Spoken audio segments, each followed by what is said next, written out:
What's going on, everybody? This is episode 11 of Interviews with Warfighters. I got a special guest on tonight, my good buddy, Sergeant Ryan VanBuskirk. He and I served together in 1st Battalion, 4th Marines in Iraq, 2003, 2004 timeframe. However, we were in different companies. So I was in Bravo Company 1-4, and he was in Weapons Company 1-4. So we kind of had a little bit different paths, but nonetheless, we shed the same blood and the same mud. So Ryan, thanks for jumping on with us tonight, man. Yeah, thanks for having me, man. So, Interviews with Warfighters, this is only the 11th episode that we've done, and the whole purpose of it is kind of to highlight the careers of the regular ground pounders, the infantrymen, the guys that kind of get overlooked, but, are fronting the major load of fighting the wars, right? Yeah, the ones that do all the work, right?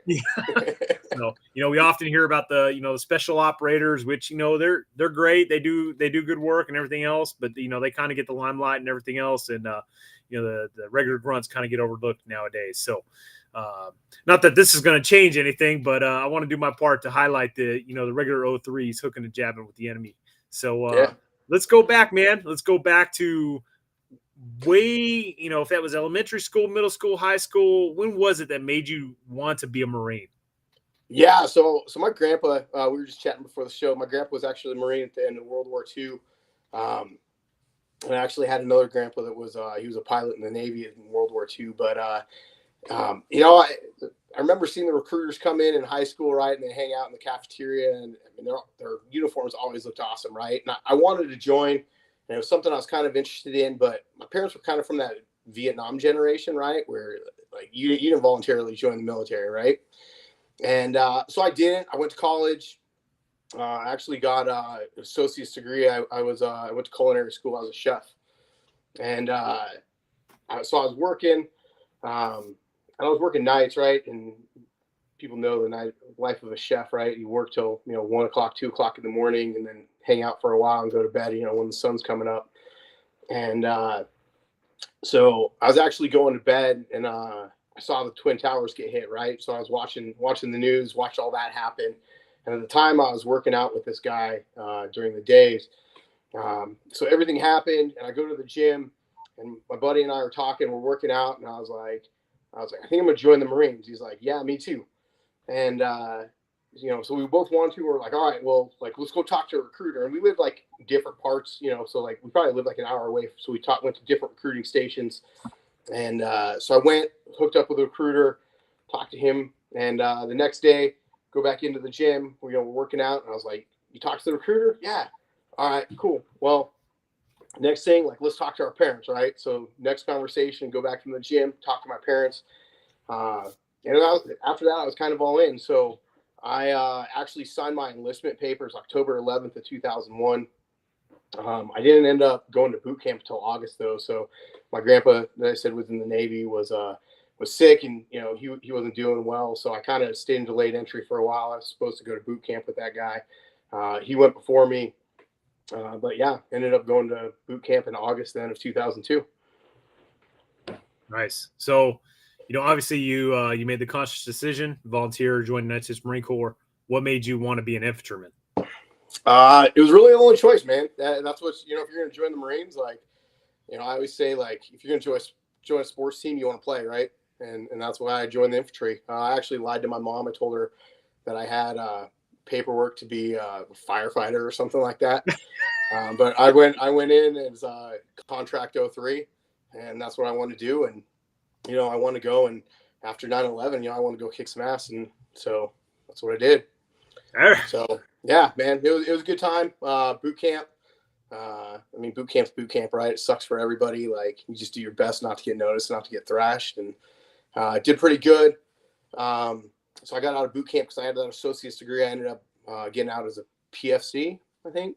So got that first promotion under my belt, and then went to School of Infantry. So I was a West Coast Marine, right? Went to San Diego, and then went to Pendleton for School of Infantry. And School of Infantry, I was always pretty smart, so I was in the top part of my class. So I pretty much had my choice. 03 31 was my first choice, man. I after hearing all the MOSs and stuff like that, like, I like to shoot guns, and to me, there was nothing better than, the government paying you to shoot big guns, and it was fun. So was this SOI? There I am, hard charging, man, early on. So yeah, I actually ended up graduating too. I graduated top of my class. I was the honor grad for SOI, and ended up getting a meritorious promotion to Lance Corporal. So I hit the fleet as a Lance Corporal. So I know this has come up in some of the previous interviews, and I actually have an interesting story on like how this happened to me. But a lot of people don't know. Like if you go in to the infantry in the Marine Corps, you go in as just the infantry, right? 03. You don't know what your specific MOS is going to be. Like I did not go into the Marine Corps knowing I was going to end up being a machine gunner. So when you were told that you were an 03 going to be an 0331. What was your reaction to that? Because I know mine was kind of like, oh, what? I want to be a rifleman. No, I was pumped. That was my first choice. So I think I went. My first choice was a machine gunner, and then I think I did assaultman after that, and then I might have done mortars as a third choice. I had a friend, a family friend who was a mortarman. And so he made it sound like it was pretty cool, but machine guns was always the way to go for me. It's one of those things that kind of sucks because the way that they do it is, they basically have everybody write down the top 3 choices, and then they take the top third of the class, the middle third of the class, and the bottom third of the class and break it up. And then they're like, okay, if you're, so if there's 30 people in each, they're like, the first person gets their choice, and then they drop down to the second, the middle tier. They're like, all right, the person that's number 31 in the class, you get their top choice. And then they drop down to the person that's number like 61 and you get your top choice, right?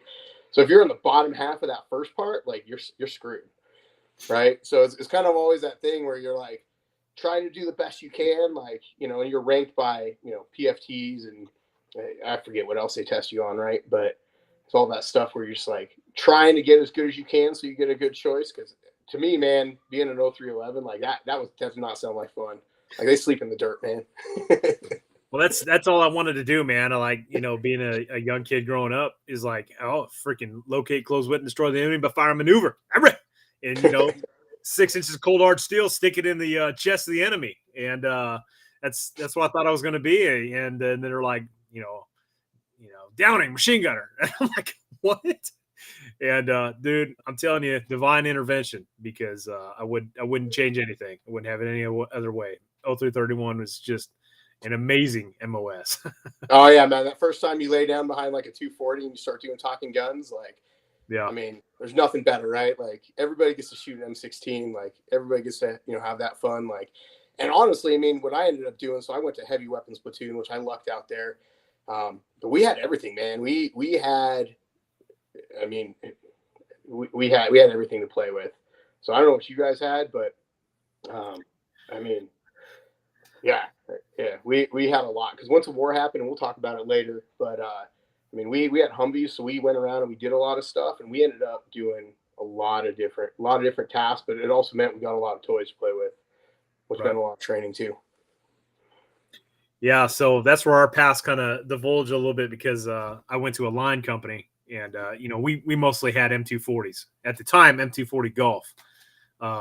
And we didn't, although we learned, the 50 cal and the Mark 19 in SOI, I didn't see those suckers again until our second tour in Iraq, where they gave us gun trucks. And then they kind of moved us into being not necessarily cat, but like cat. Yeah. So, well, that was after OIF I, right? They saw how valuable cat was and how much you need to be maneuver and all that kind of stuff. And, so they kind of started spreading it out, but that's kind of really when they beefed us up as well. So you want to move into OIF I? Yeah, but before we get to that, can you kind of explain what CAT is? Because I'm sure there's a lot of people watching that don't understand what that is. Yeah, so CAT is so usually it's infantry battalion, it's a weapons company, it's a heavy machine guns, but it's a combined anti-armor team. So when we first went to Iraq, we were divided up about, I think we had 2 sections, 6 Humvees apiece, I think, and something like that. But they were pretty well evenly divided between machine gun trucks and then tow missiles. So really in a traditional war, what our kind of job was is to locate enemy armor, and then destroy it. So as a machine gunner, so we carried, like we invaded Iraq, we had 50 cals and we had Mark 19s. Usually the 50 cal was the only one that we had mounted on our truck.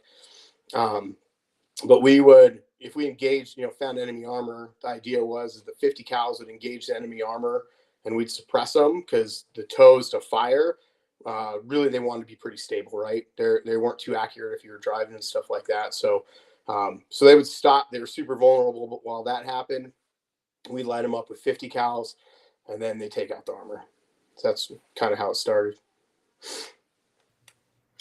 Awesome, Paul. So yeah, let's talk about, you get your you find out that the battalion is mobilizing and deploying to Kuwait, for preparation for a possible invasion of Iraq. Nobody knows for sure. What were your thoughts, coming up on that? Yeah, so it was so I actually you guys were running on ship in Dawn by the time I got went to 1-4.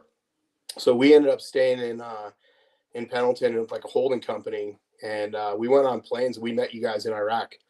So there were 6 guys out of my my company in SOI that went to 1-4, and we flew in, man. And when we got there, there was a couple tents in the desert. Nobody was there. They got us off the plane, drove us up there, dumped us. We stayed in a tent with I think a bunch of recon guys, and basically we're just waiting for you guys to show up. We were there like 3 days before you guys got there. And yeah, man, it was it was exciting. It was scary. Like we knew what was going on. I knew in boot camp we had a guy. I don't know who he was, but he was pretty high ranking. I think he was like a master sergeant, something like that. Like, you have that week in boot camp where you're out, like cleaning barracks or doing chow hall, whatever it is, right? And we were cleaning a barracks, and he pulled us all aside and basically like sat like 6 of us down. And he's just sitting there. He's like, guys, we're going to war. He's like, you guys are going to war. What are your MOSs? Like, here's what to expect. Like, he's like, no one's going to tell you this, but you guys need to start preparing because this is what we're doing. And so pretty cool, man.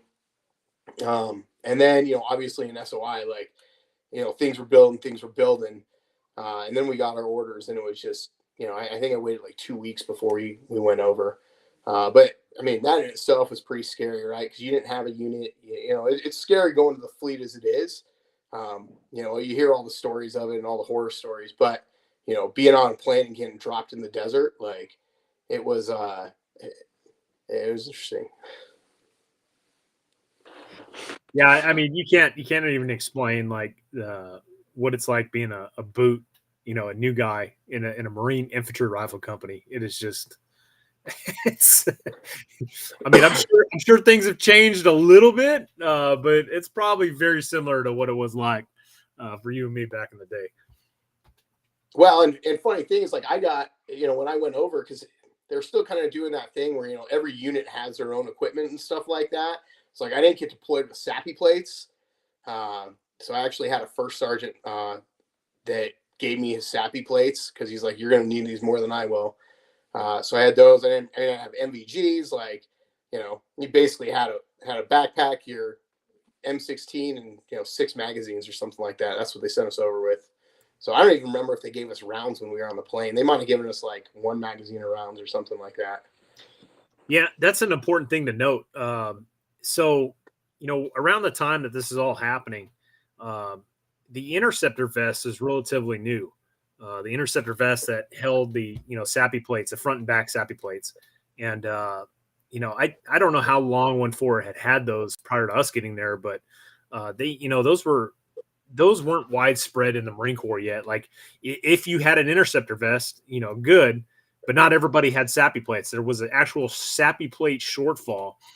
So when we got to Kuwait, and even when the war started, like the guys had to spread load their SAPI plates. Like unless you were lucky, like and wore a large SAPI plate like me, you didn't have 2 SAPI plates. We stepped off across that LOD. Everybody that had a medium flak only had 1 SAPI plate, and that was on the front. That was it.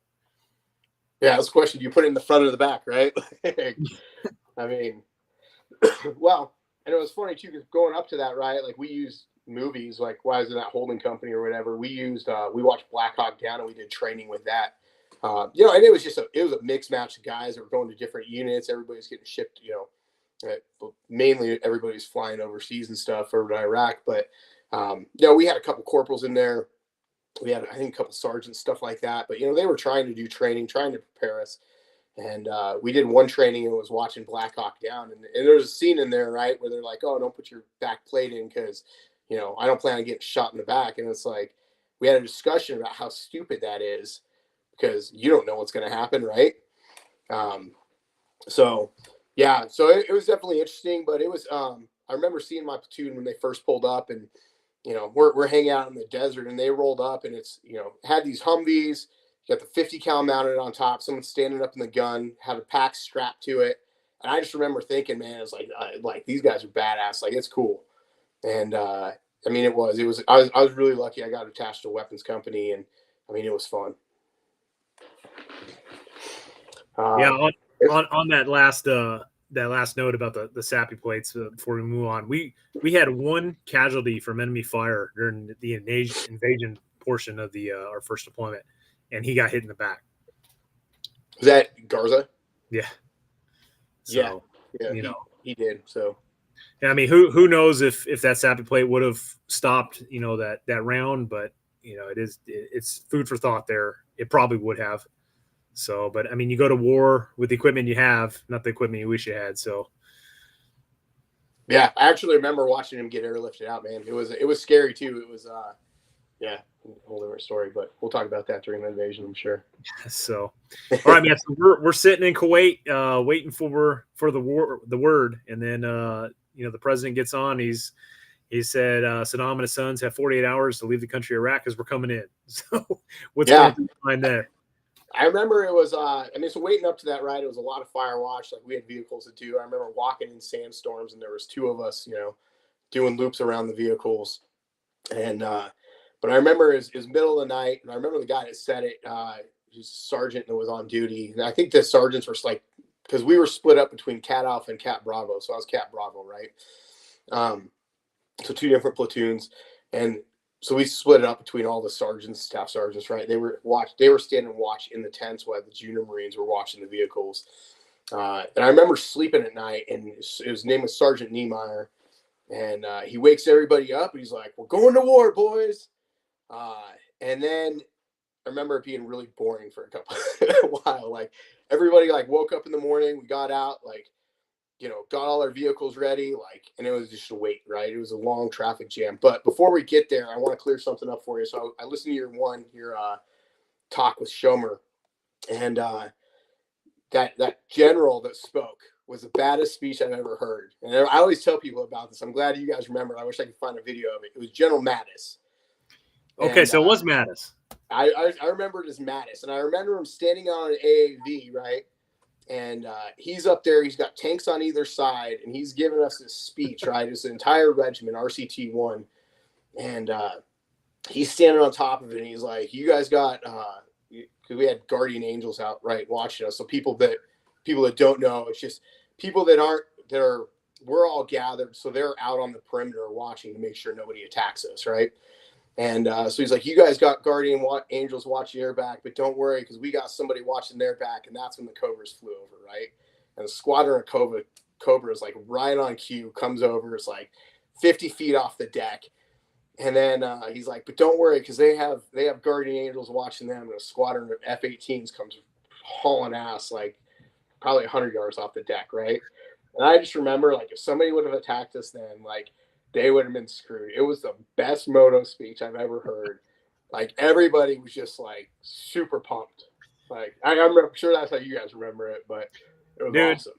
Right. So I always felt for the longest time, I was like, man, if I ever tried to explain somebody about this speech that we got, it was straight out of a movie. Like you said, you got the whole regimental combat team there, all the different infantry battalions are all, perfectly in formation, sitting down in front of the general, and he's talking, and then you have the fast movers fly over, and the helos come, and it's just holy crap, dude, this is out of a movie. This is crazy.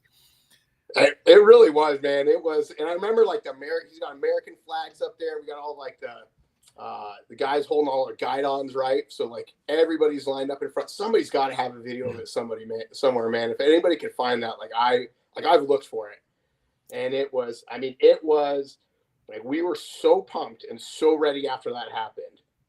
Like I think he could have told us to run to Iraq, and we would have turned around and started running. Yeah, there's, like I said, man, there's got to be a video out there somewhere, but I keep waiting for it to pop up on YouTube from somebody. But yeah, whoever's got it's holding it close, man. They ain't revealing it. Yeah, right. So it was a good time though. But yeah, so after that, so we got the word right to invade. And man, it was boring. It was a huge traffic jam. So our platoon was in the back of our battalion, right? And I think there we go. That was my crew. So standing up in the gun, that's Corporal Huffman. He was our driver. Guy in the middle, guy in the middle is Corporal Zradnik. He was our vehicle commander. Then guy on the right, I think he's PFC at the time, is Booker. He was my A gunner, and then I was a gunner most of the time. So we kind of switched out in the gun. 2 corporals in a vehicle, a lance corporal and a PFC, like 2 junior Marines. Yeah, man, we did a lot of duty. We were 50-50 most of the time. I think most of the time for the whole invasion up to Baghdad. And I saw Iraq from that gun turret, man.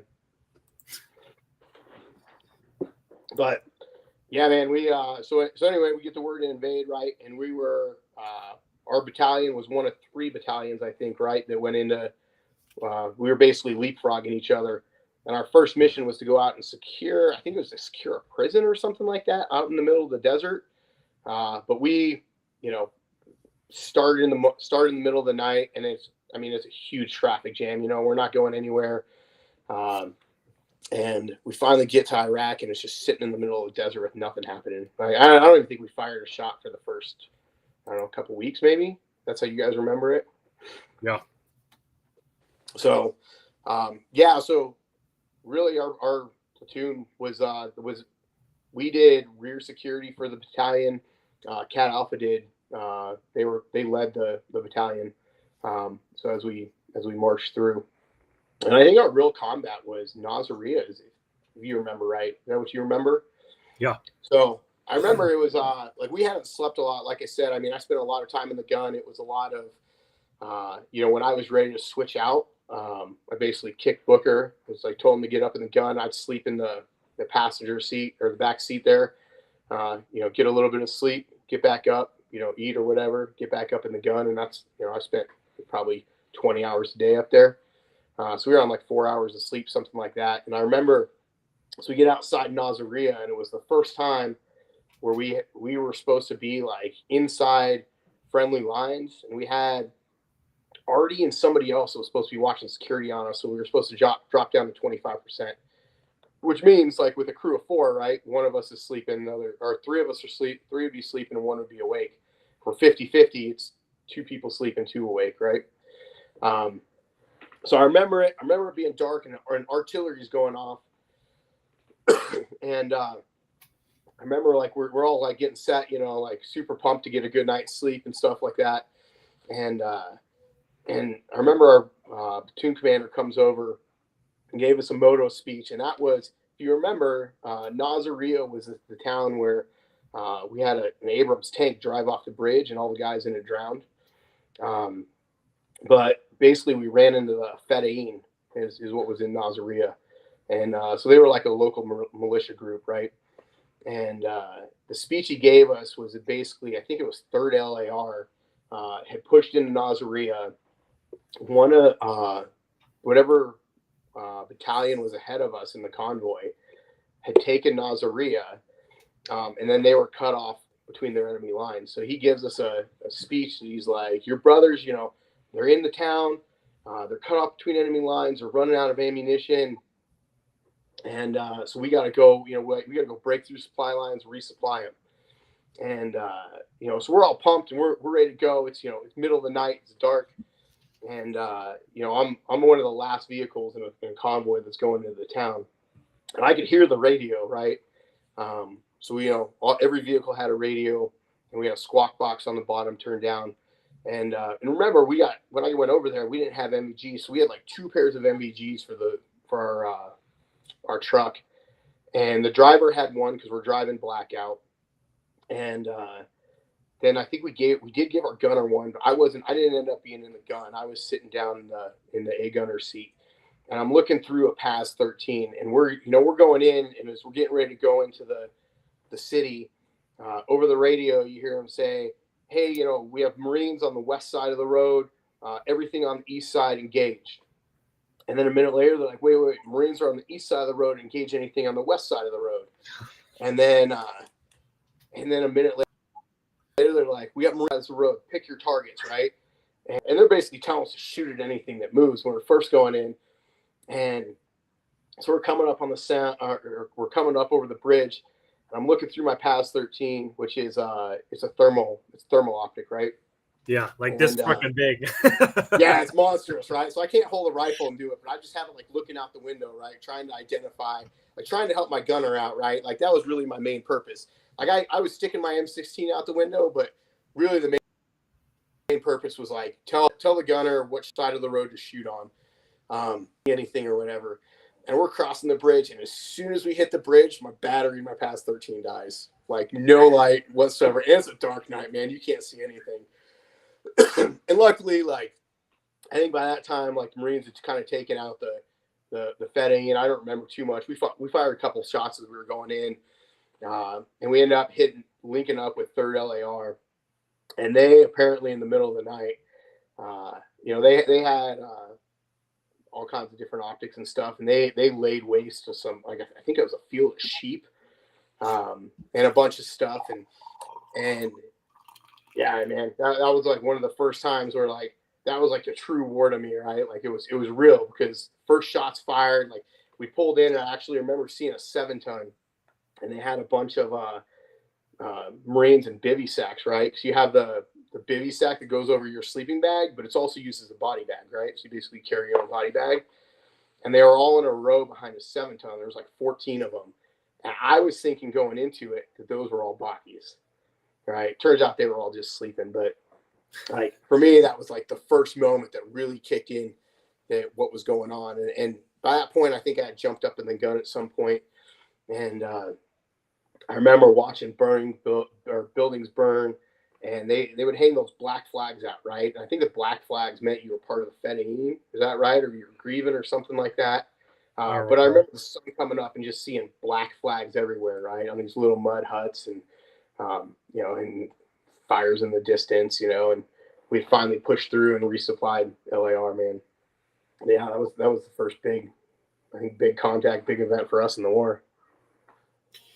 How'd you deal with the, just, it's hard to explain just the exhaustion, right? Because, like you were talking about, you saw most of Iraq through the turret. Like I was on air watch inside the AAV. They open in the AAV, they have these two, doors, these panels that open up, and Marines literally, we had to have guys on air watch in order for all of us to fit, because the AAV is down with ammunition and personnel. And there's a saying in the Marine Corps, there's always room for one more. So what that means is if you got a 13 plus Marine rifle squad with attachments, and they got to get in the back of this AAV, and the thing is loaded down with ammo. Well, by God, all those Marines are going to get in there somehow, some way. It doesn't matter what. If you're hanging on the sides, right? You're getting in. It doesn't matter what the max occupancy of this vehicle is. It's like those Marines are going to get in there somehow. So that's how it was. Like we had to have guys on air watch, and it's like if you were a junior Marine during the invasion, like your ass was on freaking air watch the whole freaking time.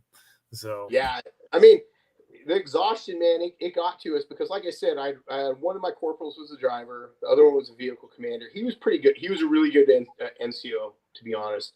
The other guy was kind of a shitbag. But anytime we stopped, he slept, because he's like, I'm driving, like I'm the driver, like I need my sleep, which is valid, right? Like there was no one else that could really do it. So I mean, I spent a ton of time up in the gun. I was really like, we just switched out whenever we wanted to. For the most part, I mean, if we knew we were going to go into somewhere where we thought there was going to be, contact or something, our vehicle commander would tell us, who he wanted up there or whatever, whatever. If somebody had been up there for 20 straight hours, he'd just be like, yeah, why don't you take it, right? Because we were both basically the same at this point. But I mean, the other guy didn't care. My Booker, he really didn't care. He was happy sitting in the back sleeping. And I was like, you know what? Like, I'm gonna be here, man. Like, I'm not sleeping most of the time anyway. I'm just gonna stand up in the turret, and you know, it's a good view. Get to stand up, kind of sit on the edge of it. No one really messes with you when you're up there. You're doing your thing, you know. So I just kind of stayed up there most of the time until I got tired. So your driver never rotated out during that movement? Man, I think the vehicle commander would occasionally hop in, but yeah, for the most part, he was there the whole time. Damn. I mean, yeah, he did a lot. I mean, but we would stop, like, he wouldn't do any other watches though. Like, if we were 50-50, he was always down. So it was split between the other 50% was split between the other three of us. And I'll tell you, it was actually bad. So I was up at one point. I think I was up for 4 days straight. And I don't know if you guys remember this, but I would take the coffee packets from the MREs, just pop them in your mouth and down them with some water. Like, no time to make coffee, but you wanted that caffeine, you know? Yeah. And I actually, that time, so I think you remember this time, but I don't remember what the city was, but when we were supposed to get attacked by that regiment of tanks.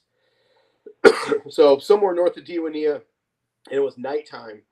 And so we were pulling up to the city, and we were just past it, and we had word that a regiment of tanks was coming to attack us. And so the idea was we were going to get the whole battalion was going to set up in a cigar shape, right? And so it was Humvees mixed in between the AAVs, and then in between us, we had the infantry guys dig holes, and so then they were fighting holes in between all of us, right? So getting ready for this, we actually we were driving, and my driver went off the side of the road and hit like a culvert and rolled our Humvee. And again, for some reason, I was in the A gunner seat in the back. And I remember being upside down. Luckily, our gunner like ducked down, and it's the middle of the night, right? So he couldn't see anything. I ended up with like probably like 20 cans of 50 cal ammo, a bunch of cans of Mark 19 ammo, all that kind of stuff on top of me. And they just flipped us over. Like, we went to where we could. We did like a function check on the 50 cal. 50 cal was supposed to be working. And it's nighttime. We can't do anything, right? Can't turn on any lights. So we're trying to like organize shit. And, like, I felt good going into the battle, like, right? Because it's like, I know where everything's at. Like, we're all set up for success. And then that happened. And it just threw like a wrench in everything. It was like, we're fucked. Like, I don't know where this is. Like, a regiment of tanks is coming. And I hadn't slept forever. And I think that was why I was in the A gunner seat. I think I had slept in like 4 days at that point. And so like, then like they kicked me up, they put me on the gun, and I'm sitting there, and my vehicle commander was doing the 50-50 with me as we're waiting. And I start talking to a wolf. I was hallucinating. I thought there was a wolf sitting on top of the Humvee with me. And I was having this conversation, and he starts like punching me in the leg. He's like, "Who the fuck are you talking to?" I was like, "There's this wolf up here," and he's like, "Get off the gun. Like, get down. You're sleeping." And I got a little bit of sleep that night, man. I think I got like an hour or two. And then we ended up getting attacked, and our javelins, luckily, like they toasted them, man. Those javelins, actually the guy that shot the javelin, he ended up being my platoon later.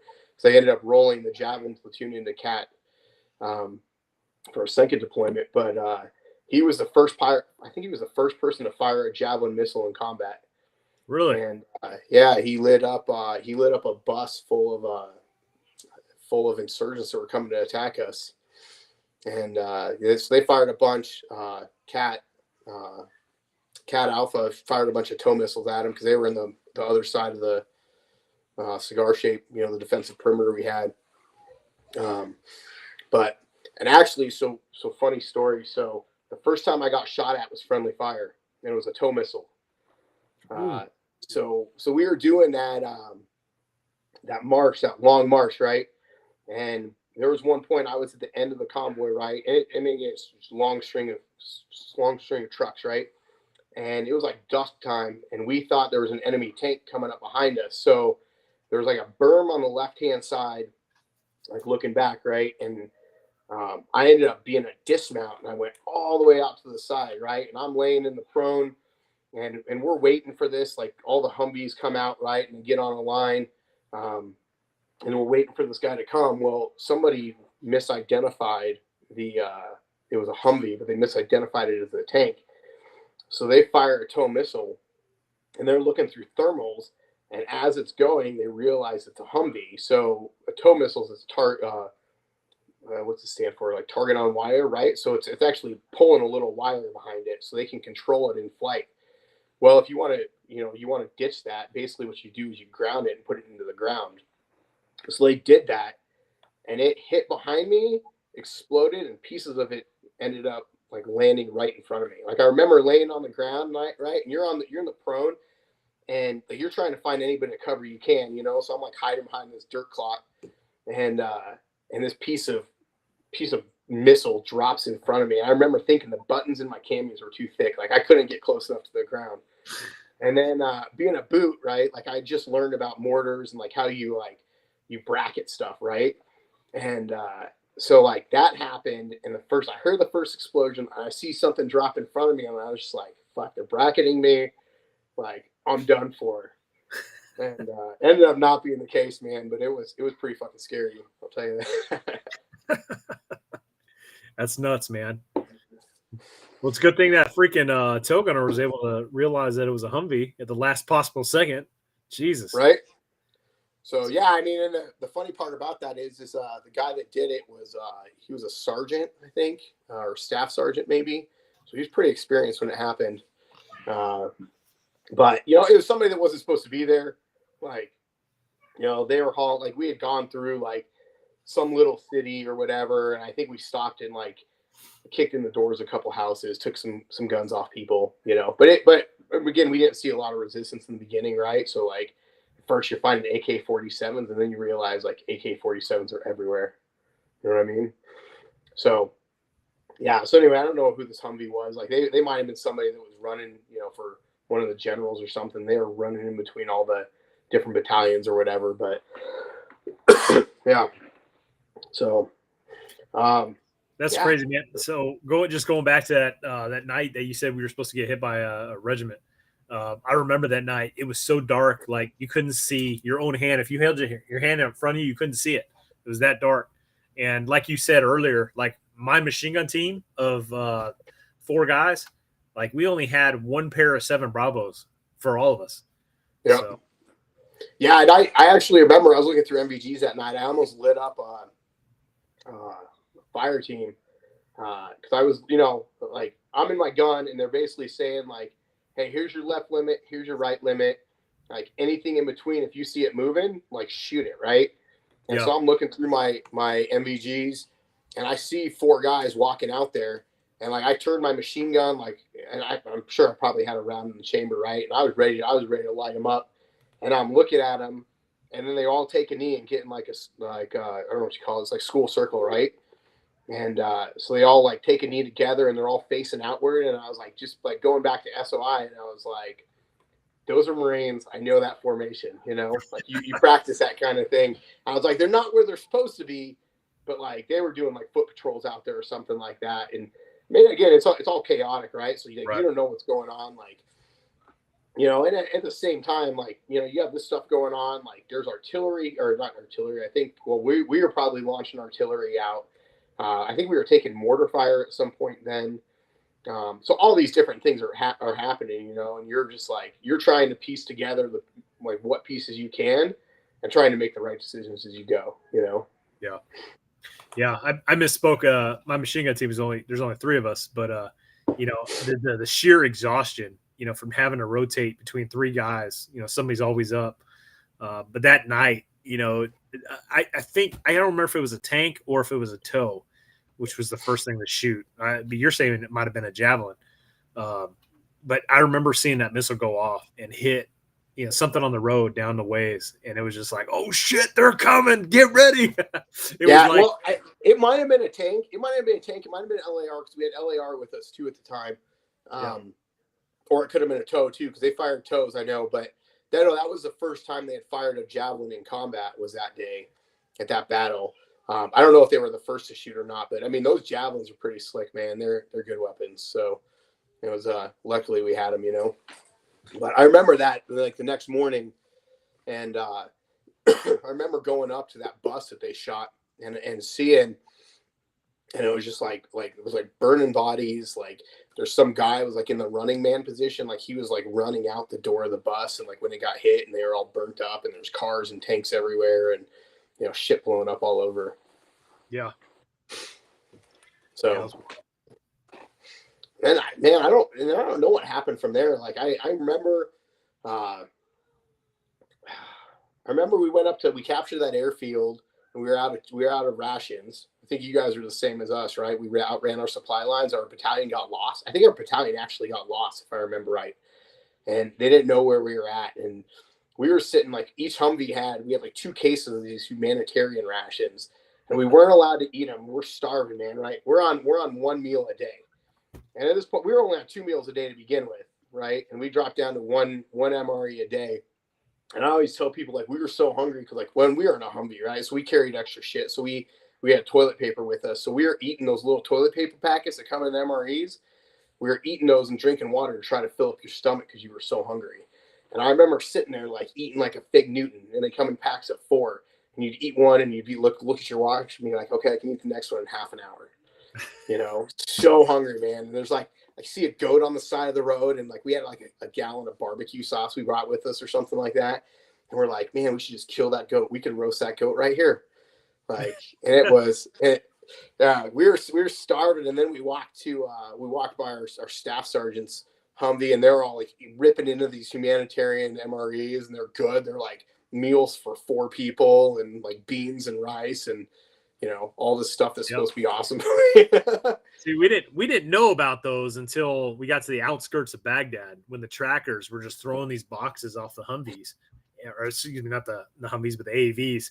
And they were these big, fat, yellow packages that looked like MREs. We didn't know what the hell they were. But they're like this long, right? They're like 2 feet long, like super thick. We're like, what the hell are those? And like, we pick them up and we read them, and they say humanitarian MREs. We're like, what the? It was like a Dumb and Dumber moment. It's like, you've had this the whole time? Like, we were starving. And it might have just been I was so hungry, man, but I remember eating that and it being the best food ever. Like, the beans and rice were fantastic. And, normally, like, you doctor up MREs, right? Because you eat so many of them, and especially that first deployment, right? Like, there's 24 flavors of MREs, and that's what we ate for 6 months at least, right? And so you're coming up with concoctions, what can you put together to make them? If I save the jalapeno cheese from this packet, I could put it on this packet and, do all kinds of fun stuff. But yeah, those things were delicious. And then, and then we finally, I don't know what happened. Like, I remember sitting when we captured that airfield and we outran our supply lines. And that was the time that there was another battalion. They left a Marine in that city. Do you remember that? And we were supposed to go as a battalion and rescue this guy. And the story was that they had him strung up in the middle of the city. There was like 3 Marines that got left behind or something like that. So we were supposed to go rescue them. And I don't think it ever happened. I think they ended up calling somebody else in. I remember, like, when Jessica Lynch, when that whole thing happened, like, we were pretty close to that. They almost called us in for that too. Because I remember hearing that, like, some army convoy got ambushed. They got taken hostage. Like, you get rumors, right?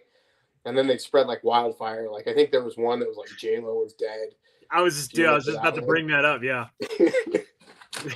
So is J-Lo Britney Spears? I mean, this is like before, internet cafes and all that crap. And like, I mean, it was gospel, man. Like, she was dead, and it was heartbreaking. We'd write a letter. I mean, I think I talked to my parents, right? Like, you'd write one letter. I think sometime during the invasion, they said, hey, you guys can give us a letter and we'll mail it off for you. But other than that, man, like, we'd get a phone call like once a month, and it was like a 4-minute phone call or something like that on a sat phone. And like, our company had a sat phone, and it was like, once a month you get like a 4-minute phone call, and you call home and you're like, hi Mom, I'm good. Love you. Bye. That was essentially it. You get mail occasionally, but like, I was always in the mindset. I was like, I hardly sent any letter. I think I sent letters home, but very rarely, because I didn't want to. I was like, I'm just not going to think about it. I'm just going to do what I have to do, and it makes time go quicker. Just kind of do whatever. But yeah, then we were supposed to go, and we were supposed to, somewhere up there, Garza got killed. I remember that. And I remember, so I really shitty, so there's some really shitty NCOs the first time I went over there. our senior NCOs. My platoon sergeant was awesome. It's Gunny Haynes, and he was a badass. But basically what they did is Cat was one platoon, and then they broke it up into two platoons, so Cat Alpha, Cat Bravo. And Cat Alpha was like all the all-stars, right? They were all like the locked-on Marines. Cat Bravo was all the shitbags. And so and then they Cat Bravo? I was Cat Bravo, but I was after the split up, right? So it was just like one of those things, like when they're like filling in spots, but like when they gave us the NCO, so the staff sergeant we had actually ended up. So I mean, he do stupid shit. Like, so when Garza got hit, I was digging a fighting position for a Humvee in the middle of an asphalt road because I didn't tell him good morning. And that's after like not sleeping for days. So he was trying to haze me, right? And I'm out there in the middle of the night with my E-tool, like hitting the road. And it's like sparking up and shit like that. And Gunny Haynes comes up, and he was funny, man. So he's a black dude from like South Central LA, still gangster as can be. And he's like, "What the fuck are you doing, boy?" And I was like, "I'm digging a fighting position, Gunny." And he's like, "Fuck that, get back in your Humvee." And he was fucking funny. Like, story from him, man, is later on in the war, we were raiding a small village, and this guy takes off, has an AK-47. So I'm in the gun, somebody's driving, the sergeant with me and Gunny Haynes, and we take off one Humvee, chasing after this dude, and we pull up on the side of the road, and the dude like pops out with his AK-47 from behind a tree. I flip my 50 cal over. He's like 200 yards away, something like that. And sergeant gets out. He's on a knee, like, taking aim. Gunny gets out. He's only got a pistol. He's holding that thing sideways like this. Like, and I mean, like, he's a Gunny. Like, he's like 15 years in the Marine Corps at least, right? And he's like, "Stop, motherfucker!" And then he looks at it, and he's like, "What the fuck am I doing?" You get to see the gears rolling in his head, right? He looks at me, and he's like, "Phoebe, give me your fucking rifle."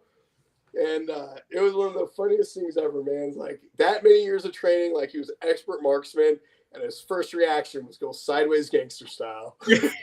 So he ended up later, not to jump ahead, but he ended up becoming our company gunny in OIF I II.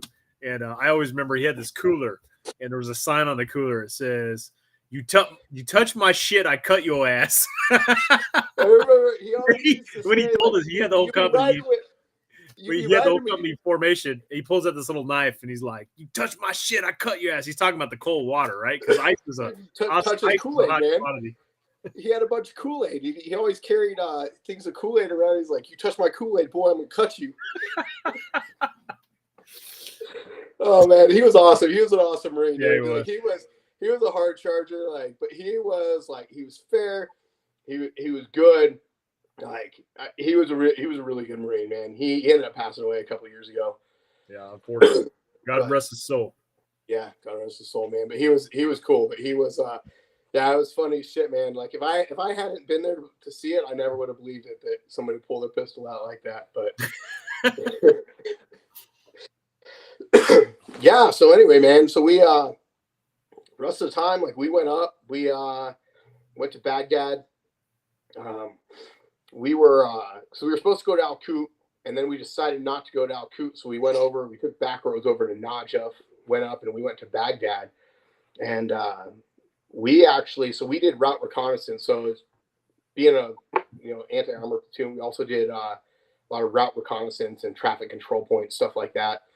And we actually escorted engineers. It might have been the engineers that were attached to us, or we picked some up, but they swam across the river and scouted the landing for the AAVs that floated across the river. Was that you guys that went and did that? Yeah. So we drove out before you guys went across, and we had engineers swim across and scout the landing. And that was the time we were pulling up to the river, and we almost got lit up by a ZSU. Is that right? The one with the 6 guns? Yep. So we were pulling up and going, like, checking out the river or whatever. And across the river in a grove of palm trees, there's 3 ZSUs. And for some reason, I think we weren't supposed to shoot tow missiles across water. It might be because if the water, the wire gets in the water or something like that, it makes the missile go all funky or something like that. But we had one one truck that fired a tow missile at one of the ZSUs. And then right as we were doing that, we had two Cobras that were flying in. They came in and they're like doing like a low run. And then all of a sudden they see them, and you see like both Cobras like do like split to the side, like do their evasive maneuvers, and then turn around and like light them up with Hellfires. So that was pretty cool. Yeah, that's crazy, dude, because I've told this story on some of the other streams I've done, but right after we crossed that river, we hit a tree line also. That was like 500 meters in front of us, and it was lined with BMPs and like T-55 tanks and stuff. So I'm sure it is the same thing with you. It's like those Cobras never even saw them. Yeah, so it was probably the same tree line, because like we scouted your landing, right? And then we waited for you guys to land, and then we ended up going across a bridge. And this is where we went around, and we ended up going over to, at the time it was Saddam City, and then became Solder City, right? And we were fighting through the dump, it was a dump, right? Basically. And then my Humvee was the first one inside the cigarette factory when we got there, because we were looking for a place for our battalion to go. And we pulled up on the cigarette factory, and there was a hole in the wall, and all these Iraqis are running out with curtains and curtains of cigarettes. And this is the time, right? Like, I mean, you're dead tired, so we're doing anything to stay asleep, right? So everybody's smoking cigarettes and dip and all this kind of stuff. And everybody's out, and we pulled up, and we were one of the first people in that complex, and we loaded our Humvee up with cartons of cigarettes. And I mean, probably like 100 cartons at least, right? And we're driving down the street, and we're just handing them out to guys like, running. Like, I remember I had some buddies in, I think, Charlie Company, and I was like throwing it, like one of them was behind a machine gun, and I was like throwing them cartons of cigarettes, and it's just like, we're like, hey, Santa Claus, here we are. So we did that, and then we went from there, and we took over we were at the UN building also, so we kind of split time between both of those. And I think we spent a couple months in Baghdad there before moving on, and we went down to Anbar province. We took over the pistol factory, and that's where we spent most of our time. So we did that. We were at the pistol factory for probably a couple months. We were, and by this time, right, like everything's like, you'd say the war's kind of winding down a little bit, but we're doing patrols in the streets. We go out, a couple times a day. And we did, we got tasked with a lot, because, right, we had vehicles nobody else did. And so, we were escorting generals around. We were doing convoy security for people, doing traffic control points. Anybody needed something. If anybody needed escorted somewhere, we were the ones that got called up, and we were going out in smaller units, escorting them, doing all that kind of stuff. And it was kind of, there you go. This is the sign we have in front of the pistol factory. Yep. There you are. So yeah, it was a wild time, man. Like, we'd go out and this would no way would fly the second time there was OIF II, but we'd go out and we'd have two Humvees with 3 people in each Humvee. The highest ranking person is a corporal, and we'd be gone for 3 or 4 days, and no one would know where the hell we were. Like, we'd go out and hey, you got to drive somebody down over here. We'd throw somebody on our Humvee, drive them down there. We'd escort a couple trucks down. And then, a lot of this time is like we'd get like individual missions where we'd go up and like we went up to Baghdad. We were looking for a guy. We called him the Killer from Al Hilla, because he was one of Saddam's guys that apparently mass murdered a bunch of people. So we just go on tips, and we like, you guys would go somewhere, right? Your company would go somewhere. You guys needed gun trucks to escort you, so we'd escort you guys where you need to go. Do a lot of shit like that. So we were at the pistol factory. We had part of our platoon was we were staying in the palace in Babylon, which is really cool. So it's Saddam's palace in Babylon. It's on a hill overlooking everything, and I think the Tigris and Euphrates came together right there, right? And we actually stayed in a room. It was made out of marble everywhere, and we had this huge balcony that overlooked the river. If you pull that picture up, it's amazing. There's an amazing view. Real quick, I got a picture of the palace from another guy. I'll put that up first.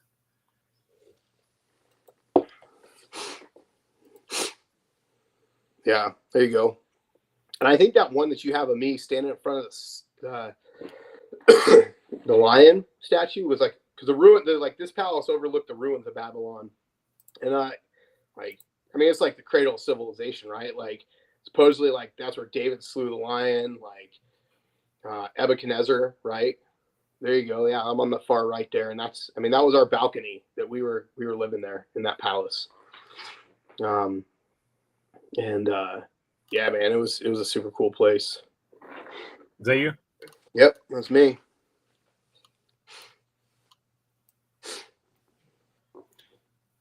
Yeah, that was a bad time for our company, man. We lost a guy there. 46 crashed into the river, and he jumped in, Sergeant Ski, jumped in to try to save the pilots and crew, and current took him. Yeah, I was there when that happened, and then so we almost lost a guy up there. So we had shitty actually. So he was on fire watch, sitting in one of the vehicles, like monitoring the radio and stuff. And they were parked up at the palace there, and he was playing around with a round like it was like a 30 mic round. He was trying to take the top off it, and I think it was like an AP round or something like that. So we used to take the tops off of like 50 cal rounds, right? Dump the powder out and light the powder on fire. I don't know if you guys ever did stupid stuff like that. But he was doing it, and the round went off and exploded, and he got a piece of shrapnel in his eye. He ended up losing his eye, and then he had a piece of shrapnel go through his femoral artery. And they heard that there was happened to be a Navy SEAL guy, a Navy SEAL medic that was down at the chow hall at the bottom of the hill, heard the explosion. So he took off running up the hill, and he had quick clot. And this is when quick clot was first coming in, right? Everybody didn't carry it on him. So they were luckily able to put quick clot on his leg to stop him from bleeding out. And if that guy hadn't been there, he'd have been gone for sure. You know, it's so crazy because we were always told that it was a sniper that blew his hand off. Like that was the story we got. Yeah, no, it was. He was sitting in a Humvee taking rounds apart. So yeah, we had heard that, but we were told it was a sniper and he was taking a round apart and blew his hand off. Yeah, that's nuts. So that was crazy. And then we ended up moving up to. So we still had an attachment down there that stayed down there because we were doing. We were escorting generals around and shit. So we had, I think, 4 Humvees that would do that for them. And then the rest of our platoon, we ended up taking over a power plant, Karbala, I think. Is it Karbala? North of Valhalla. But we ended up being in a power plant, and then I spent the rest of my time up there. So we do a lot of. There was an ammo depot there, and the Iraqis were going and raiding the ammo depot. So it was a lot of missions, just going in there, rounding people up. We'd catch 50 people a night, and we basically zip tie them cross-armed, and then so they like disarm would be attached to the guy on his, on one side, disarm would be on the other side. We'd do a big train like that, and we rounded up a bunch of guys like that, and that's where we took most of our casualties. We took a couple guys, we got hit with RPGs, so it was like 30 minutes away from Babylon.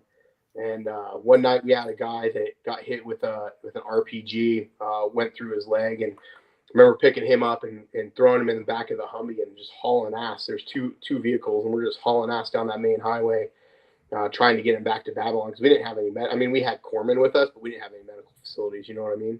The power plant. I think we couldn't land helicopters there either. One, because we take mortars from across the road, but the second reason was just. It was just, I think, the power lines and stuff like that, which is impossible. We had some random shit, man. It was actually fun. I got a hilarious story. So we acquired a TV somewhere, right, out in town, and we were staying in this little building in the power plant, and we were trying to get the electrical stuff to work, and I had a little bit of working knowledge of electrical kind of stuff, not Iraqi stuff at all, but so I'm trying to play in this box so I can get the outlet working. But all I have is my Gerber multi-tool and a screwdriver. Nothing to test and see if stuff's on. Don't know where the fuse box is or anything like that. So I'm sitting on this wooden bench we made, squatted up on top of it. I put my mop gloves on, And on them, it's written like not for electrical work, right? But I'm like, rubber gloves, it's gonna work. And I'm trying to figure out how to get this thing to work and whatever. And this guy comes up to me. His name is Frost, and he's holding his E-tool and starts going like this, right? Like getting ready to hit me. I was like, "What the hell are you doing, man?" He's like, "Well, if you get electrocuted, I'm going to hit you." It's like, "What the hell is that going to do?" And he's like, "I don't know. It's going to be fun." So, yeah, I don't know if we ever got that thing working, but yeah. Anyway. Yeah, and that was pretty much the rest of our time there, man. We ran a lot of missions. Looking back, we got hit with a lot of shit. And again, I mean, it was just a lot of it was not being disciplined. This is the time I said we had shitty NCOs, like our NCOs, our senior NCOs would stay in the wire, and we go out and be a couple corporals, a couple lance corporals, and we're rounding up Hajis, and it's just free for all, right? And this is a Wild West now, like war's done. There's no police anywhere. And we're trying to do the mission the best of our ability. But I remember there was a road we called RPG Alley, and we'd cruise down that thing every day. And, knowing what I know now, like after more time in the Marines and stuff, like, why did we take that road every single day? Like, because it was the quickest route. Like, we could have taken different routes, We got hit every single day on that route pretty much with an RPG. Yeah. And yeah, we had, like I said, a lot of shitty stuff happen. We had the staff sergeant who actually ended up getting court-martialed. So he, we were like doing a thing with like one of the mayors, and we were out there like supposed to be, because again, we're trying to win like the hearts and minds at the same time, right? So like, hey, hand out soccer balls, whatever, to kids, do something. So we're all standing guard. They're inside talking to like the mayor of this town, and we're all outside, like, standing around the Humvees doing protection and stuff like that. And this guy, one of the Lance Corporal, hands over a Iraqi kid a football, like a Nerf football. The staff sergeant sees him and gets pissed off, so he makes him go grab the football, and then he's like doing figure eights around the Humvees, yelling, like holding it above his head. It's like 130-degree heat or whatever it is, yelling, "I, staff sergeant," and in the middle of Iraq, right, in a hostile zone. So he ended up, I think, requesting mass over that, and staff sergeant got relieved, and we ended up going to court-martial when we got back to the States, and everybody testified against him, and I think he got kicked out for it. But yeah, I mean, that stupid shit pisses me off, man. Like I experienced the same kind of stuff, and I've talked at length in other streams. Going in OIF I, like most of our like team leaders and squad leaders were lance corporals. Yeah. We did not have very many NCOs. So so much leadership fell upon these inexperienced lance corporals who only knew peacetime Marine Corps, and man, it showed. Doing little bullshit fuck games with boots, new Marines in combat is absolutely bullshit. And yeah, just absolutely. Testament of just piss Yeah, poor I mean, leadership. that was the same staff sergeant I told you that made me dig a fighting position in the middle for a Humvee fighting position that we didn't need. We weren't staying there in the middle of the night while one of the Marines in our battalion was getting airlifted out. Like, I was digging, watching the helicopters airlift him out, And yeah, I mean, there was a lot of stupid shit there. There was a lot of good times there, man. I mean, that was kind of the time, like, we were set up in this one location. Like, we'd have some Haji guy would come in, he'd sell us kebabs every day, which again, from like an operational thing, like he could have poisoned those kebabs and like killed half our battalion or half our company. Like, I mean, because we'd all go up there, and it was like, we got stacks of dinar, and it's 50 dinar for a kebab, and you've been eating MREs for 6 months or whatever, so you're down for whatever. But I want to go back one thing though. I always tell the story too. So when we invaded Iraq, right, it took us 45 days to get to Baghdad. Is that right? That sound right? Yeah, something like that. So I tell people, like, I remember not having showered for 47 days or something like that, right? And we get to the cigarette factory. I remember taking the first shower we got to take, and it was the best shower I've ever taken in my life. It was better than any sex I've ever had. Like, it was better than anything. And it was literally like, you take your camis off that are salt crusted, right? Like, you're wearing your flak jacket, everything with them, right? And you take these camis off, and they had a big water bladder, and the water's absolutely ice cold, and they turn it on, and they turned it on for 30 seconds. They gave you a minute and a half to soap up, and then they turned it on for a minute.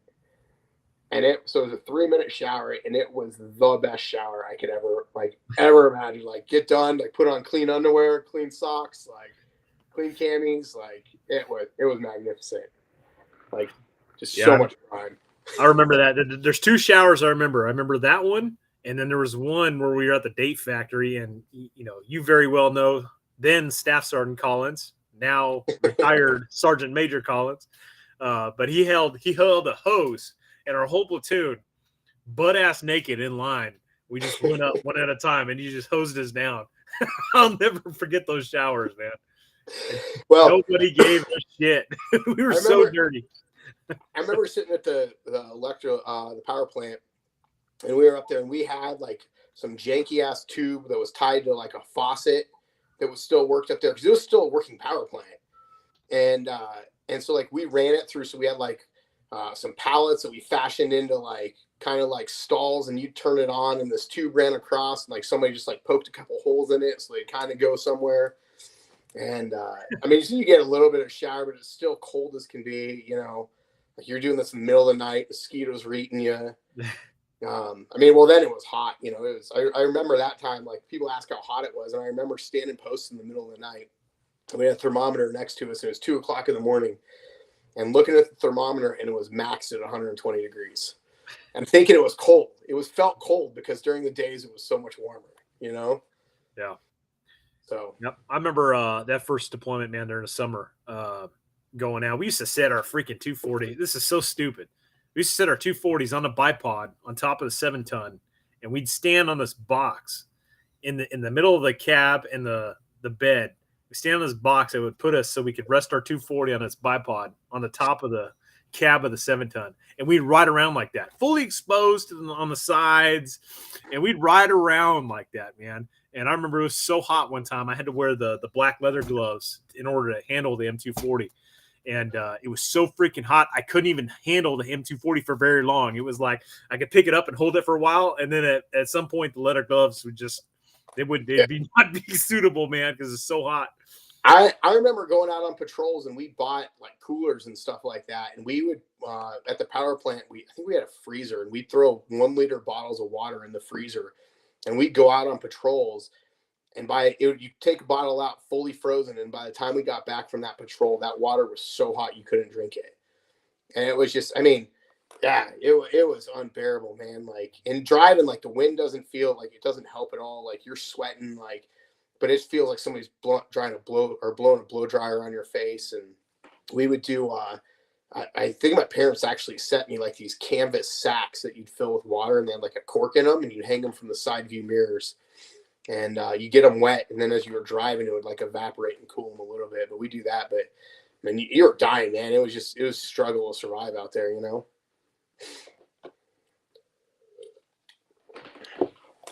Oops, sorry, I was muted there. A little over an hour, so we should probably try to get to OIF II here. So yeah, that's what I remember too. So. Yeah, let's wrap OIF I up and. So what was it like, man, coming home back to the States? That's it, man. That's pretty much what I remember. I mean, it was good. The welcome home. Well, getting up to welcome home, I remember that it took forever to get home. And I remember that, like, we had a battalion formation or whatever, and General Mattis, I think it was General Mattis, comes down. And the very first time we come down, like, because we're rocking, like, condition 1 all the time, right? So round in the chamber. And we slept like that. We carried that all the time. So we go to the first meeting with General Mattis. They're like, hey, why don't you guys take the round out of the chamber? And so we did that. And then like, he's like, hey, you guys are getting extended. And then we go and like a couple weeks later, we have another meeting with General Mattis. And they're like, why don't you guys take your magazines out and put it in your pocket? And he extends us again. And then like finally, like the last meeting we have is like, okay, what we want you guys to do is we want you guys to take your firing pins out, put it in your pocket, put the rifles in the Humvees, leave all your magazines in there, no weapons inside. And then he extended us again. Yeah. Three times we got extended. Yeah, it was funny, man. It was but I mean, again, it was all I remember being there and hearing all these other people get to go home. All these other, battalions and stuff are going home, and we're staying longer. But that first time, man, it was awesome getting to see the parents. If you remember, right, we landed, and I think our biggest fear was always it being like Vietnam and people not wanting us, right, and getting that rejection when you got home. But I remember landing on the plane. We flew commercial, and they fed us the entire way. Like every time you turn around, like here's a bag of snacks, here's an apple, here's a sandwich, right? So you're eating a ton, and we landed in. Do you remember where we landed? Bakersfield, something like that. Anyway, we landed. And they got the fire trucks, like doing the arches of water as we come off, and they put us on buses. Go back to Horno, drop all our weapons off at the armory, and we had battalion formation. We marched down that road, right, that went by the gym, from the armory over by the gym and the barracks and stuff like that. And I remember seeing the family, and I always remember my dad, and he says, like, when we left, like when I graduated SOI, there was a bunch of people that looked like little boys. When we came back, everybody looked like men, right? Like everybody had dark tans, like you had just like kind of like a crusty look, right? Like everybody had been through shit. Yeah. And yeah, man, it was awesome experience getting back. Like, I mean, so many people, like the reception, like that's the biggest thing, right? Is you want people to think that, like, they're thankful for what you did. And yeah. You remember they had a parade in Oceanside? Yeah, we marched in that, right? Yeah. Yeah. I do remember that. It was so weird because we were authorized to wear camis out in town. For those of you that aren't Marines, like you don't do that. Like you aren't. The Marine Corps is not the Army. Like you are not allowed to wear your camis out in town. It is exclusively a work uniform and is not authorized for wear out in like civilian public. And they ginned up a waiver to have this big huge parade in our utilities and stuff out in town. It's so weird. Because none of us had.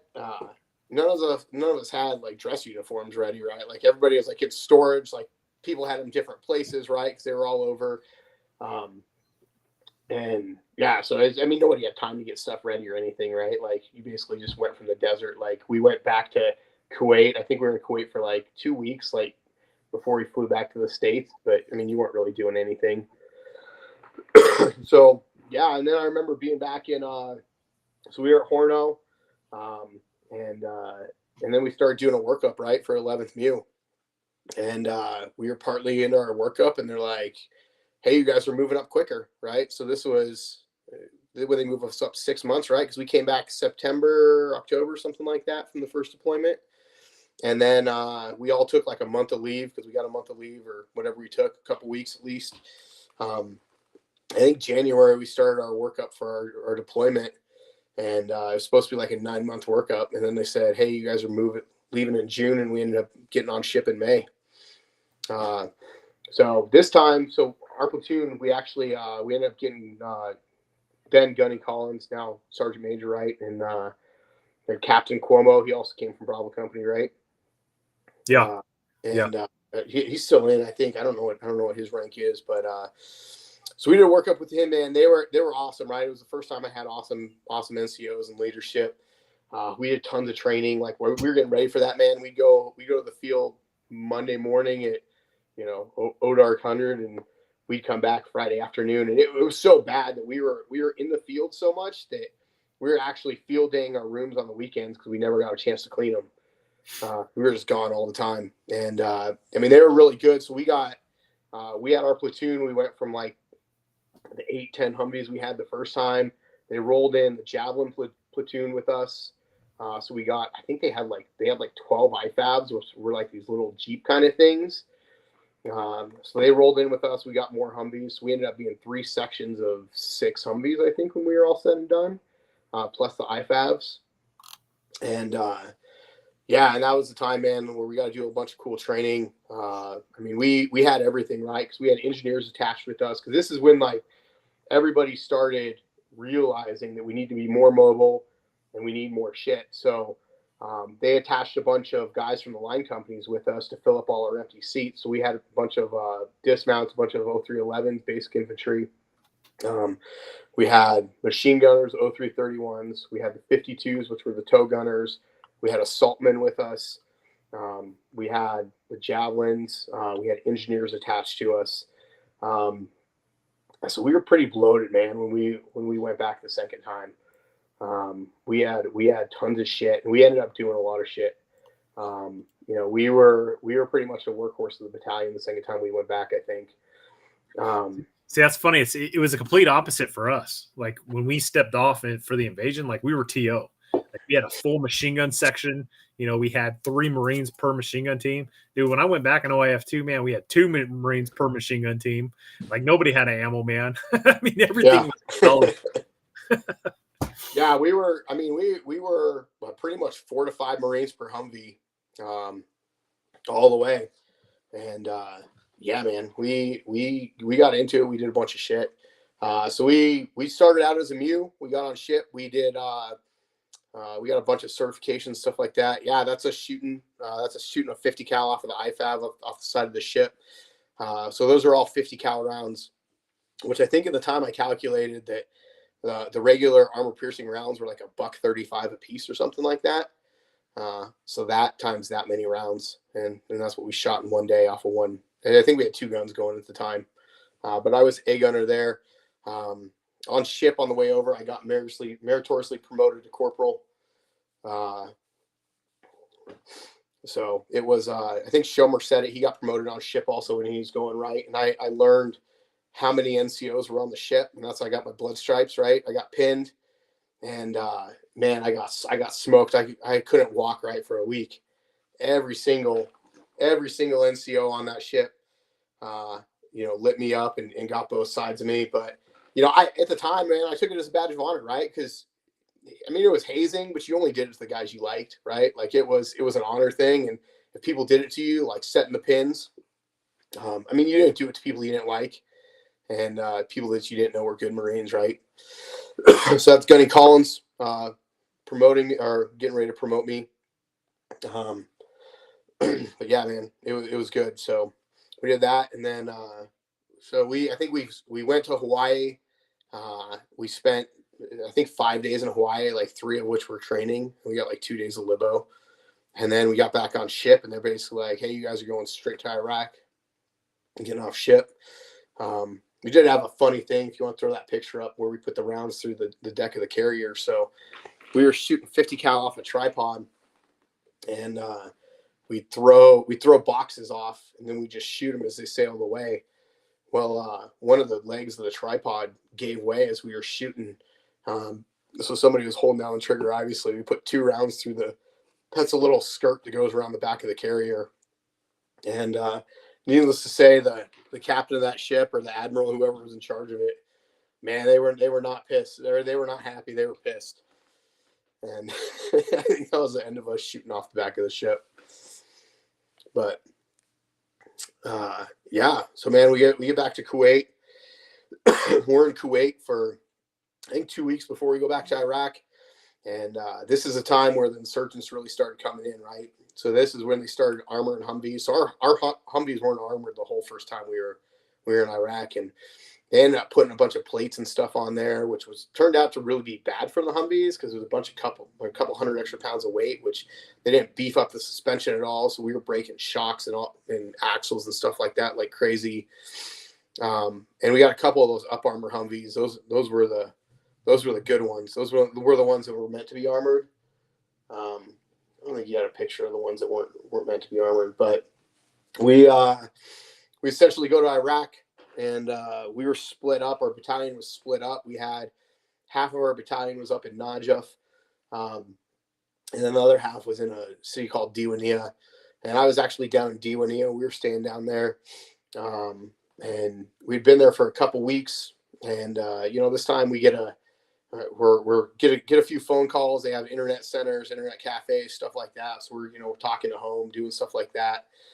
And our other platoon, Cat Alpha, was up in Najaf, and they were driving by Al Sader's house, right? Just this asshole. And there are a bunch of militia guys living in the cemetery, and so they were kind of playing like little fuck games with him, right? Like they'd drive by his house, and this guy would set out roadblocks, and they'd pull up to the roadblock, and a bunch of guys with RPGs would kind of step out, and they'd do like, "Hey, we got you," kind of smirk, and it was like the tensions were happening, right? And yeah, and one day something kicked off. I think they did it, and the Cat Alpha guys didn't like it, and they lit them up, and then they ended up shooting down that helicopter So helicopter lands in the corner of the cemetery, and this cemetery is the world's largest cemetery.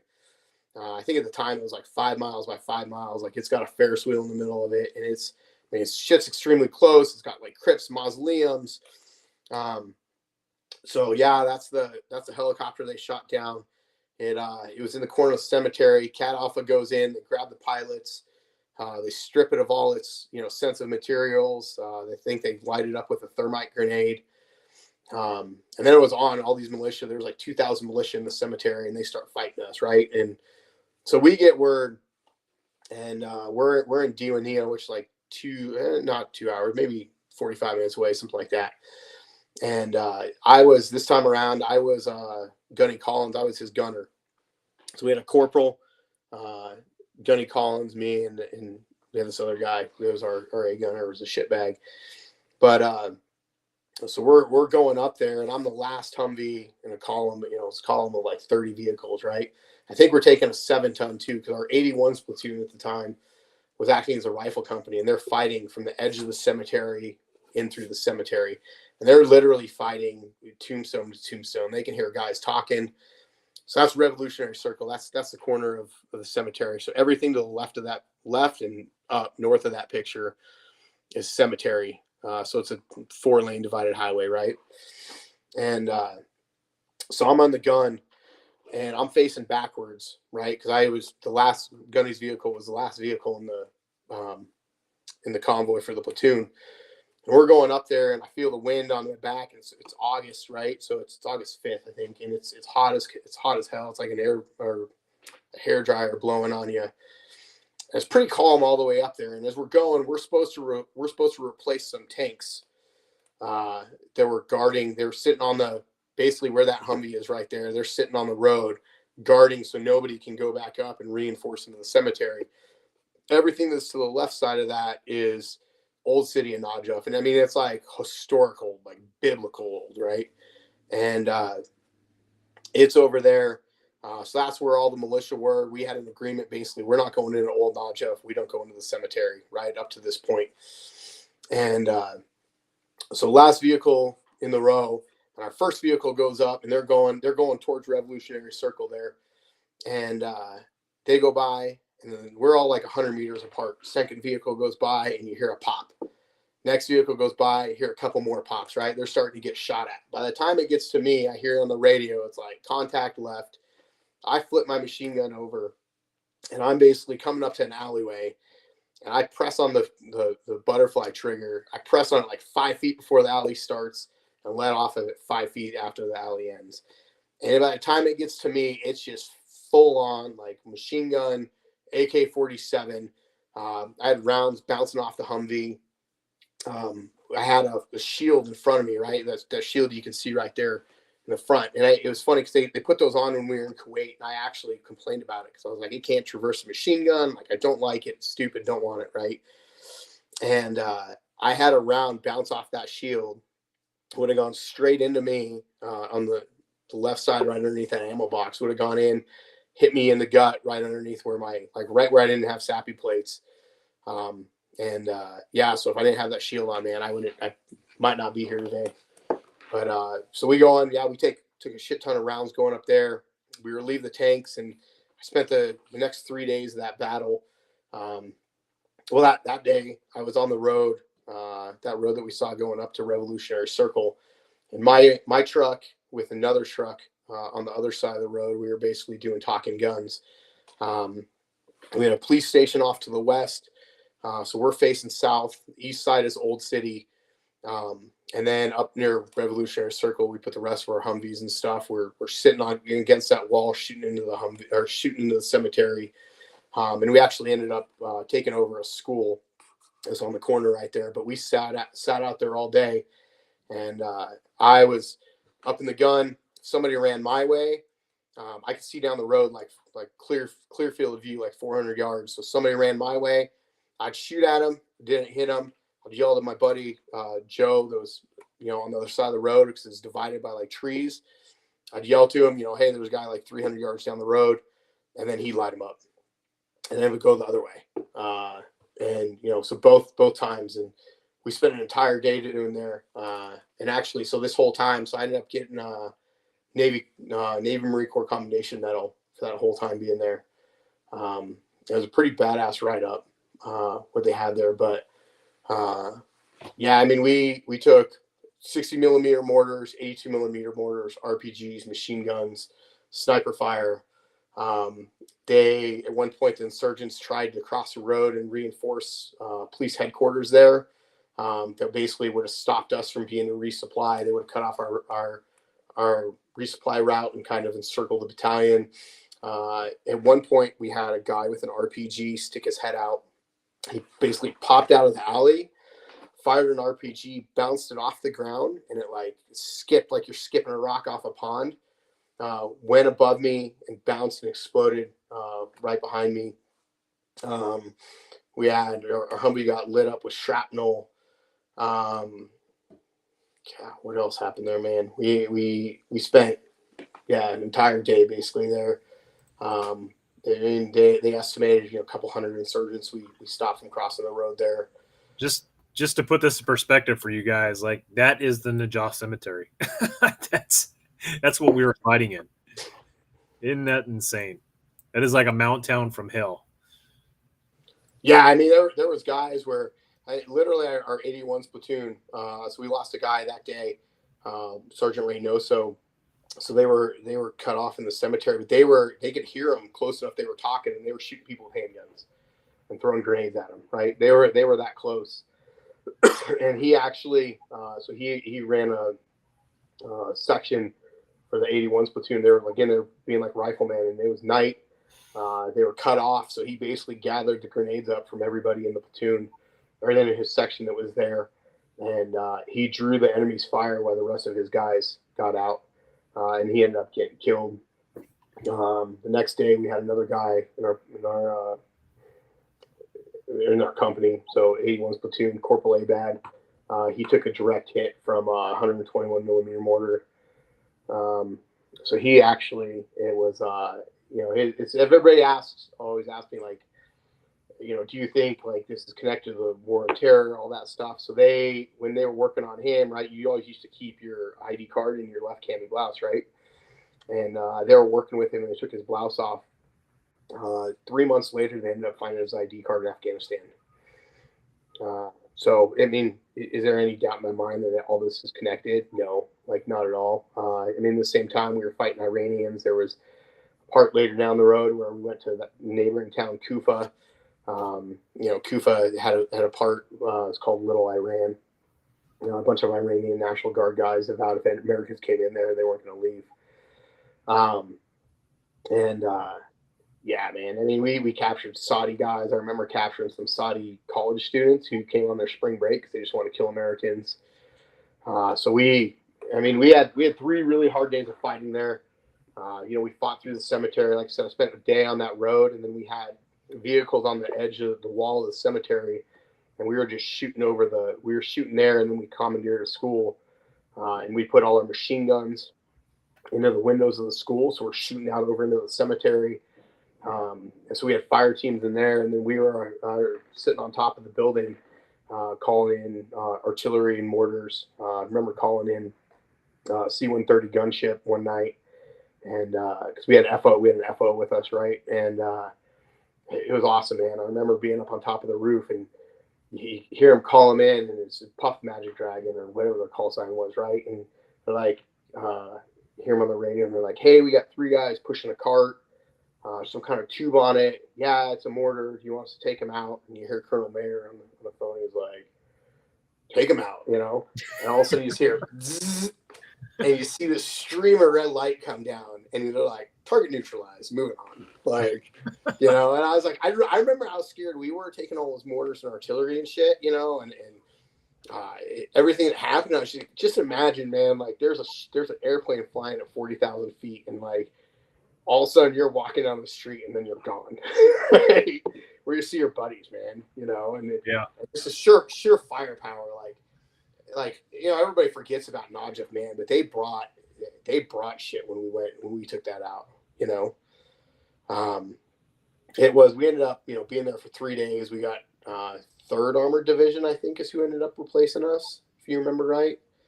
1st Armored Division, one of the two. But they ended up replacing our battalion with an entire regiment when we fought through the cemetery. Some army unit. I mean, I thought it was a cavalry unit, but maybe. I mean, I remember they had a bunch of Bradleys and shit. And yeah, I mean, I remember them taking back for us. So we left Diwania. We thought we were going to be gone for like a couple of days. So we took a day pack, and we ended up being up there for 3 weeks, living out of a day pack. And we ended up being up there, and I mean, we did a bunch of cool missions, man. We did a bunch of stuff going, because I mean, again, we'd escort people all over the place. They call us up and say, hey, there's, go to these coordinates. There's a Green Beret team that needs picked up. We go pick them up. I remember one time we were doing a raid in the cemetery, and one of the scout snipers lost their pack had some optics in it. And so we go back in the middle of the night after we just raided this shit. And we're going back, lights on, tearing ass through the cemetery, looking through this pack, trying to find, all their thermals and optics and stuff, because we didn't want them to have them, we ended up finding it, but it was like one of those things like, how stupid is this, man? Yeah, we did the exact same thing in OIF I. We had this big elaborate mission where they set up hides. It's like 2-man hides all the way up this highway, and we all got back, and one of the freaking machine gunners left a spare barrel for a 240 out at one of the hides. We had to go back out there and freaking recover it. Yeah, I mean, we did a lot of stuff, man. We go and we drop in snipers all over the place. And I mean, because again, at this point we were doing a lot of like traffic control points. So it was always a good excuse, right? Like we'd go set up a traffic control point, like do it for like 3 hours. We'd bring the snipers with us. We do like a couple foot patrols or something while it's going on, and they just disappear in a building. So yeah, man, it was, it was a lot. And, it's the significance of it, is this mosque we were fighting for, the Imam Ali Mosque, is, it's essentially like the founders of Shiite Muslims, right? Like that's Ali, that's where he's buried. And, it's like, I tell people it's always like the equivalent of like attacking the Vatican, essentially, right? Like the president was basically on call if we hit this mosque with 1 round of ammunition. So it was very controlled. And we were fighting, thousands of guys in the cemetery. They're holed up in, there's a road we called Ring Road going around the circle around the mosque, and there were hotels there, right? And there were a bunch of guys staying there. I remember they were staying in a parking garage that was close to there. And yeah, we fought for months, man, going through there.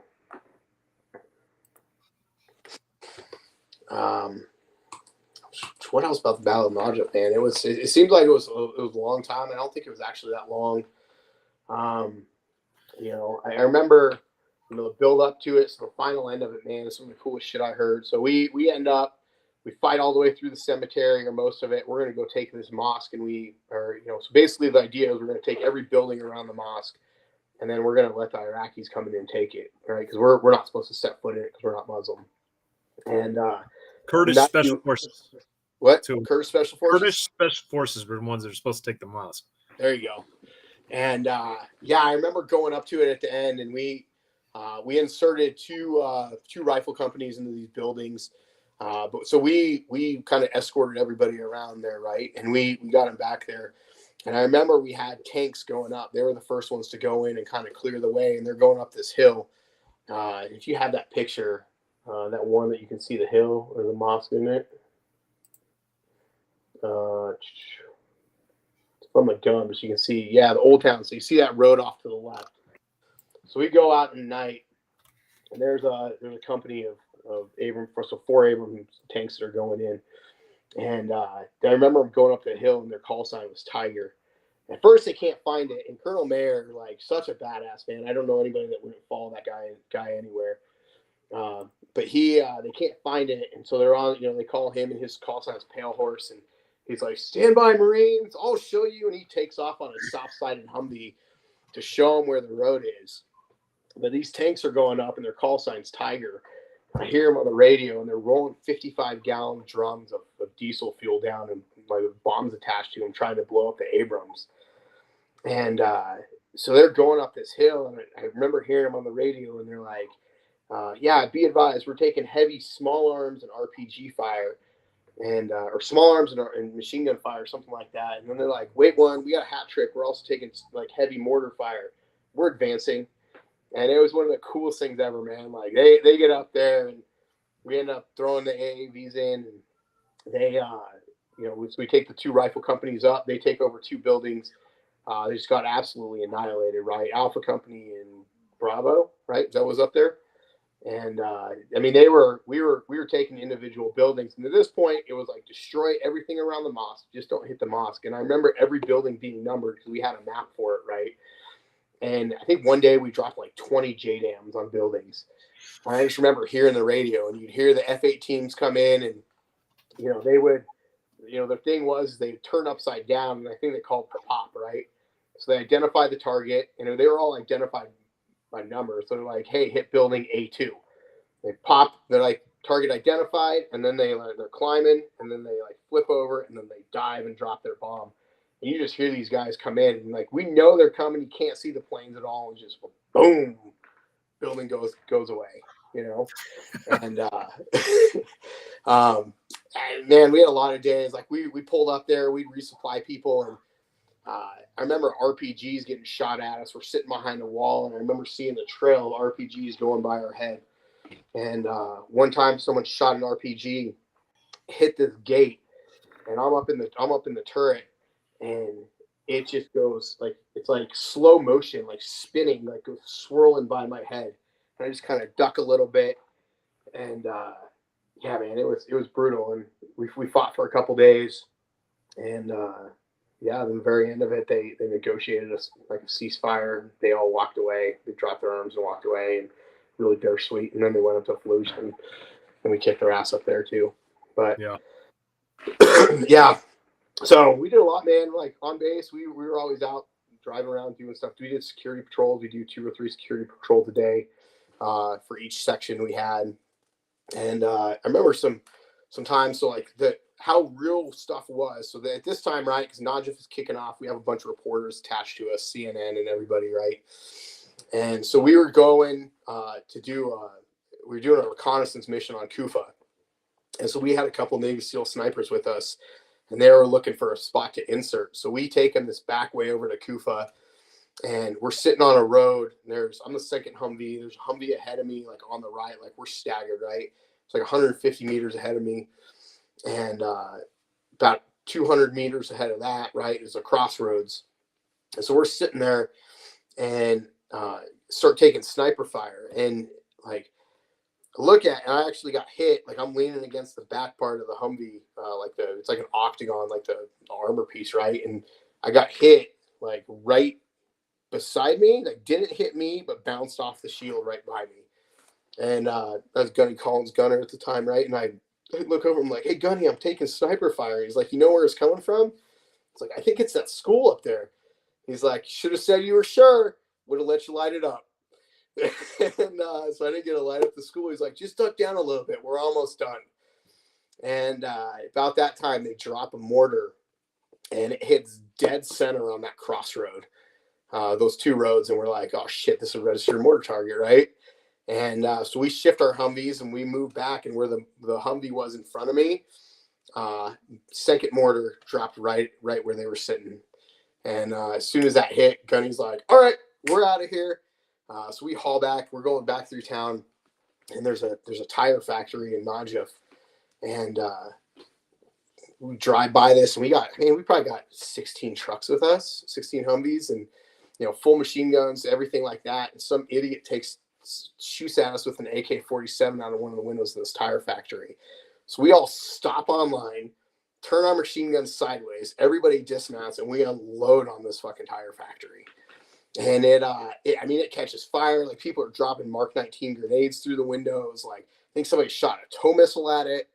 Like light this thing up, like neutralize the target. And we had Sergeant Burgess, right, at the time. He was I think he was Lance Corporal, but he was there. And he, like, as we get done, he's like, pop smoke, throws a smoke grenade like to cover 16 Humvees, and the building's on fire. We drive away, and we get back to the COC, and we walk in, and everybody's scrambling. And on one of the big TVs in the COC is CNN, and they're like, Marines in Najaf engaged in a firefight, like multiple casualties, like all this like stuff going on, right? And the building's burning, and we get back and they're like, who's out there? What's going on? We're like, oh, that was us. Like, we're fine.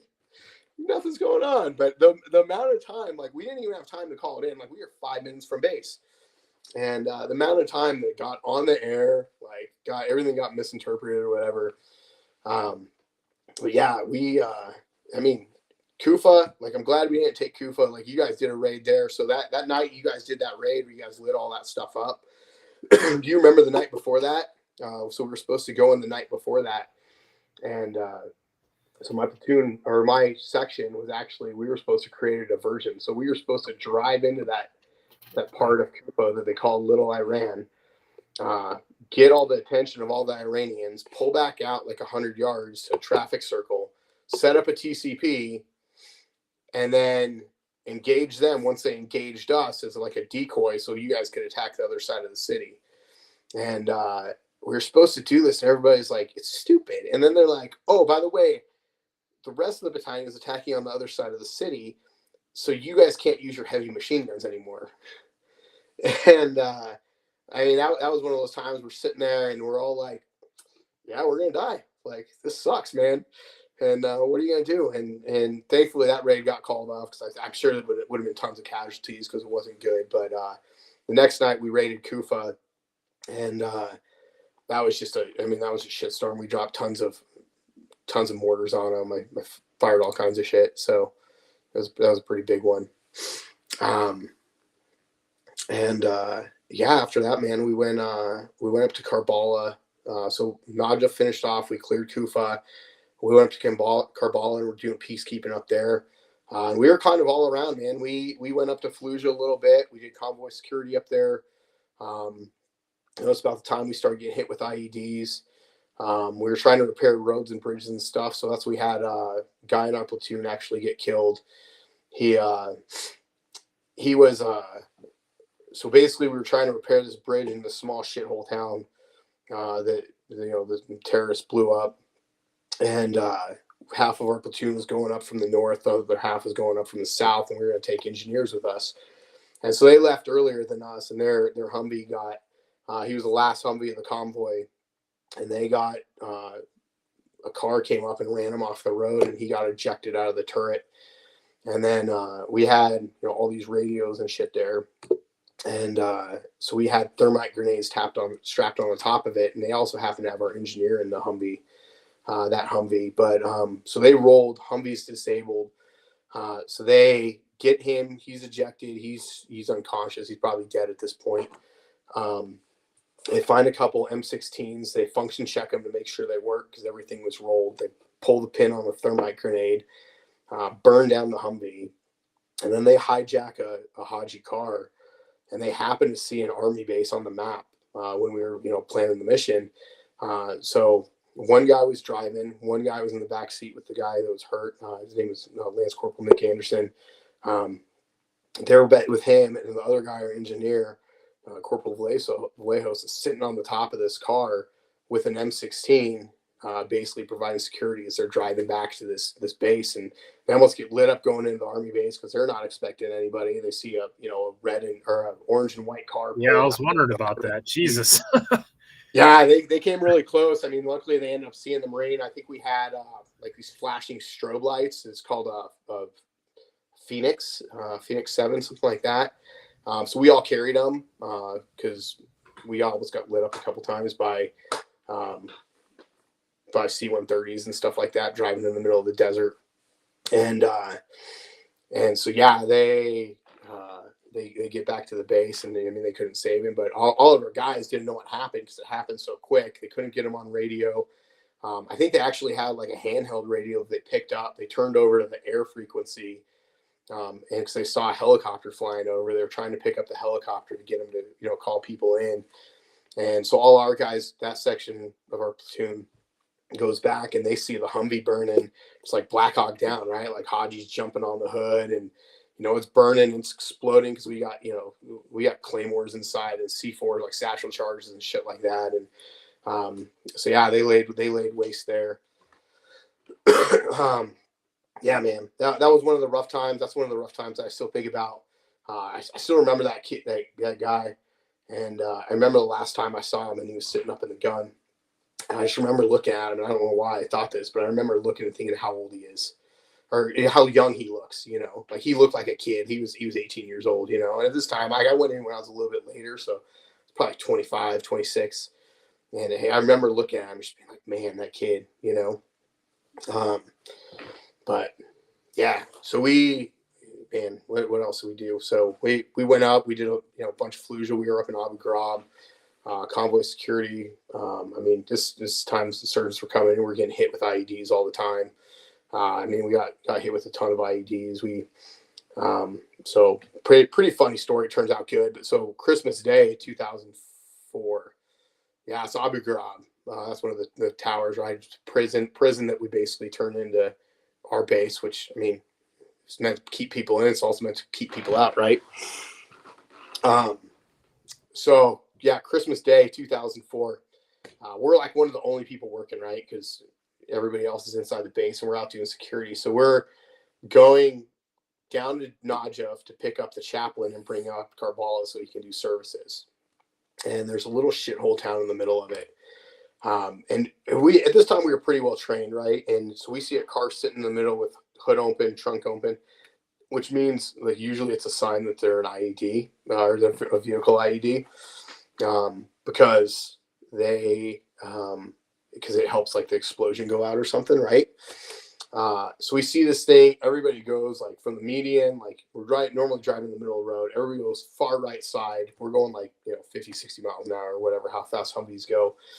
And it gets set off in between in between some vehicles. Like a couple guys take shrapnel, like nothing major, right? So we get back to the base, and they decide that the guy that set that IED off, they got to get intel that he's hurt and he's in the hospital in this town. So we go back and we decide to leave all our boots there. So it's all corporals, sergeants, like Gunny Collins, Captain Cuomo, and we take like 4 trucks, 6 trucks, whatever. We go back to this town to go find this guy in the middle of the night, right? It's like midnight, dark as can be.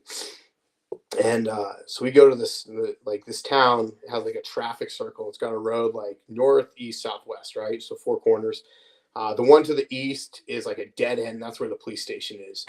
So we're in a big circle around this traffic circle, and we're spread out. And Gunny and Captain Cuomo get out, and they're going to talk to the police guy so they can get into the hospital and see if this guy's really there. And I'm up in the gun. We got guys out doing security. And again, middle of the night, completely pitch dark, like out of nowhere, like 6 donkeys come running from the north, and they're hobbled. So like they used to like tie the donkey's legs, like they tie like the back right leg to the front left leg, right? So they can't go anywhere. And so these donkeys come out, and it's just mass chaos. Like they're like some donkeys are chasing people around the Humvees, like they're running in circles. There's a couple guys that are running after the donkeys, trying to unhobble them. The donkeys are trying to kick people. Like donkeys are biting people. Like everything's going everywhere. Like people are just running in circles. It's like goes from dead silence, like mad chaos. And then as quick as it happened, it was gone. Like donkeys just took off and they were all gone. It was fucking hilarious, man. So you can't make this shit up. No. I wish I had a camera for it too, because it was absolutely hilarious. And it was more fun because it was like I said, it was all corporals and sergeants, right? So it was all my peers, it was all friends, like you never went out without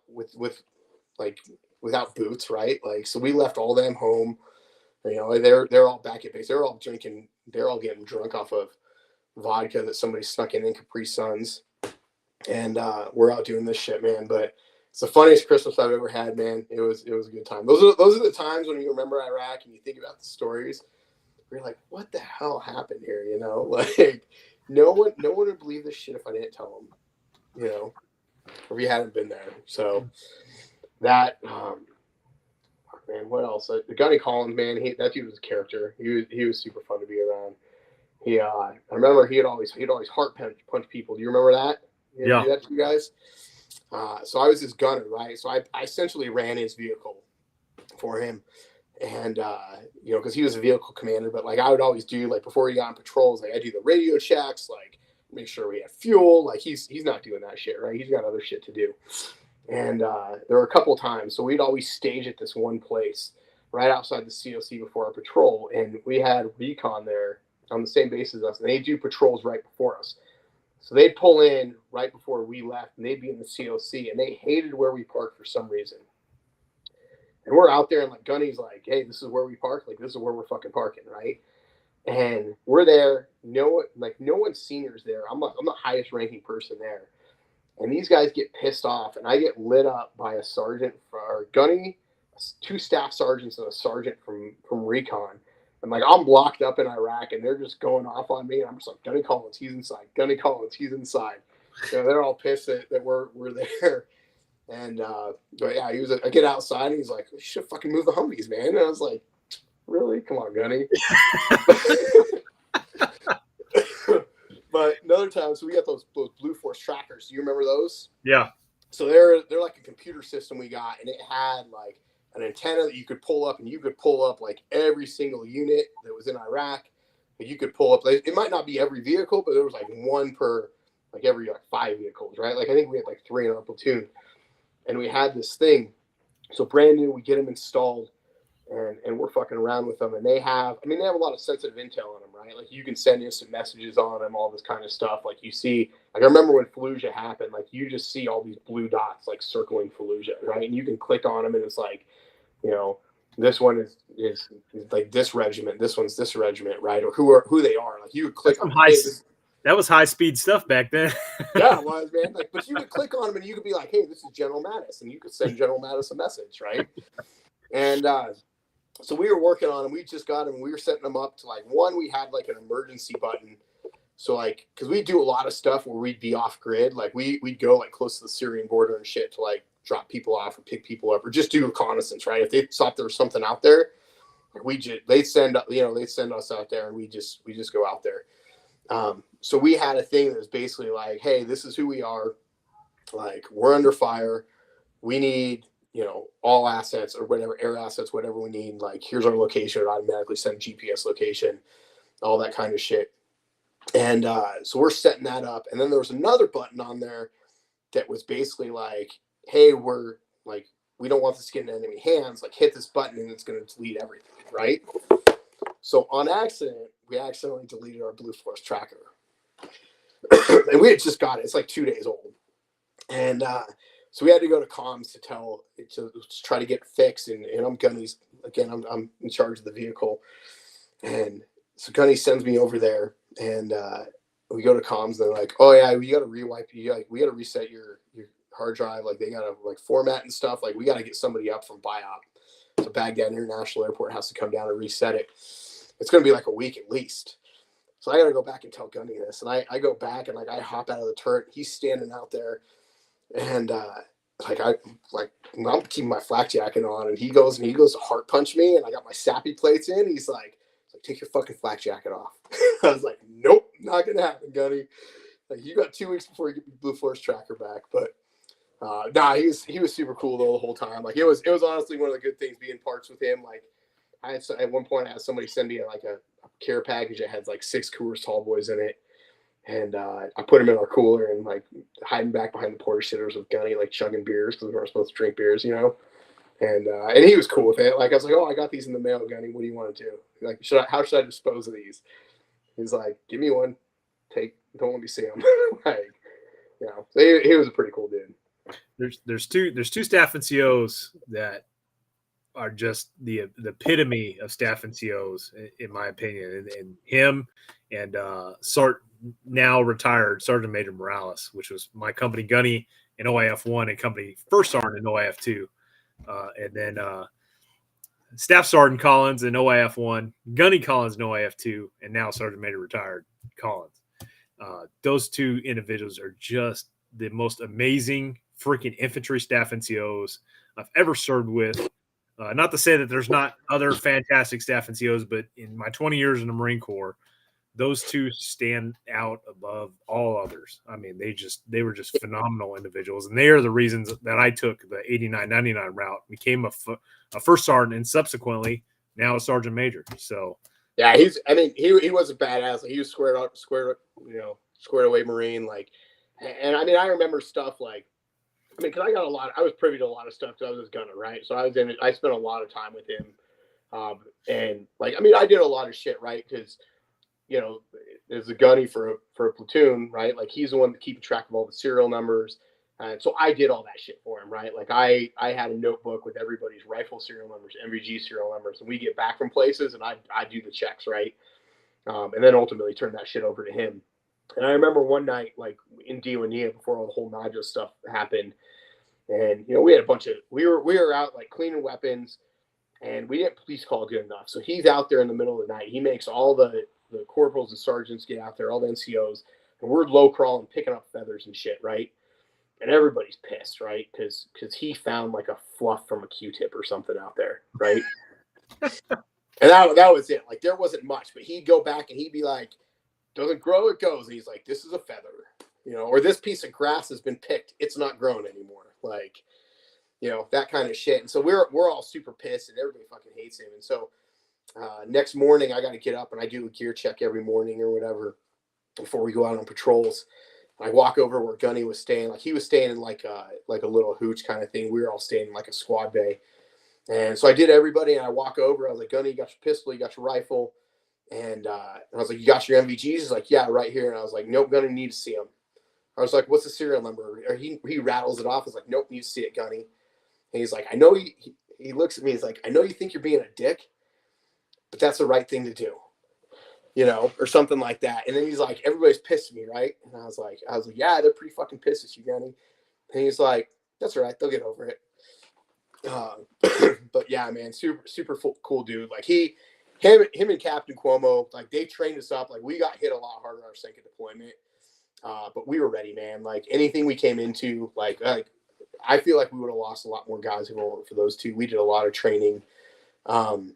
You know, they had us, like, at one point in Iraq, we had a broken down vehicle, and it took us like 10 minutes to put a tow bar on the right to tow it. So every day we did tow bar drills on Humvees. And I remember we were doing a raid with Colonel Mayer, and their Humvee broke down, actually. And we had the tow bar hooked up to them so quick. Like, we were down in like a minute and a half or something like that, hooking up tow bars. And it was so fast that, like, Colonel Mayer was like, God damn, you know? And those were those moments where you look and you're like, man, it sucked. And, like, they made us do a lot of stupid shit. But, like, it really was one of those things where, like, we were squared away. Like, we did a lot of the good missions. We had a lot of the fun stuff because of how good they made us going up to that, you know? So, yeah. Shit, man, I don't know what else about OIF II. It was, you know, it was a trip. We did Baghdad then. I mean, we were still all over the place. I mean, I always tell people I've pretty much been to every city south of Fallujah, south of Baghdad. I mean, we went all over the place. We go pick up convoys, did a lot of convoy security, route reconnaissance, a lot of traffic control points. We do a lot of missions with special forces guys because they needed the backup. I remember a lot of times we'd go pick guys up and bring them back to base, and they'd disappear in a black helicopter. Some good times, right? We got to go to the ruins of Babylon. It's me with a couple guys in front of the gate there. You know, so we did have some good times there after Najaf. You know, the thing I remember from the second time is I remember getting hit. I mean, we get shot at so much, man, that it was just normal. You know, we were shot at every single day, pretty much. You know, so we got hit with bunches of IEDs, vehicle IEDs. And that's really, I think, when it started kicking off a lot, because, like I said, we had a lot of Iranians coming in, you know, teaching these guys how to do it. Yeah, that was kind of the crew I hung with, all my good buddies there. So top left is Sergeant Seagal. He retired as a staff sergeant. Right next to him in the middle is Doc Borland. I think he was still in for a while. Sergeant Backus, I think, is on the right. He ended up dying in a motorcycle accident after we got back from our second time at some point. Yeah, that's me. And that guy, I don't remember that guy. I remember his name starts with a K, but I don't remember I don't remember what he is. He came from security forces. And then he went to embassy duty as soon as he got back from his deployment. But yeah, man, it was like I said, a good time. Well, cool. Let's talk about going home. Yeah. That time, man, that time was a little more anticlimactic. I remember sitting in the desert or in Kuwait for like a month, it seemed like. Sat there forever. And we came home, and I was actually on ship on the way out there.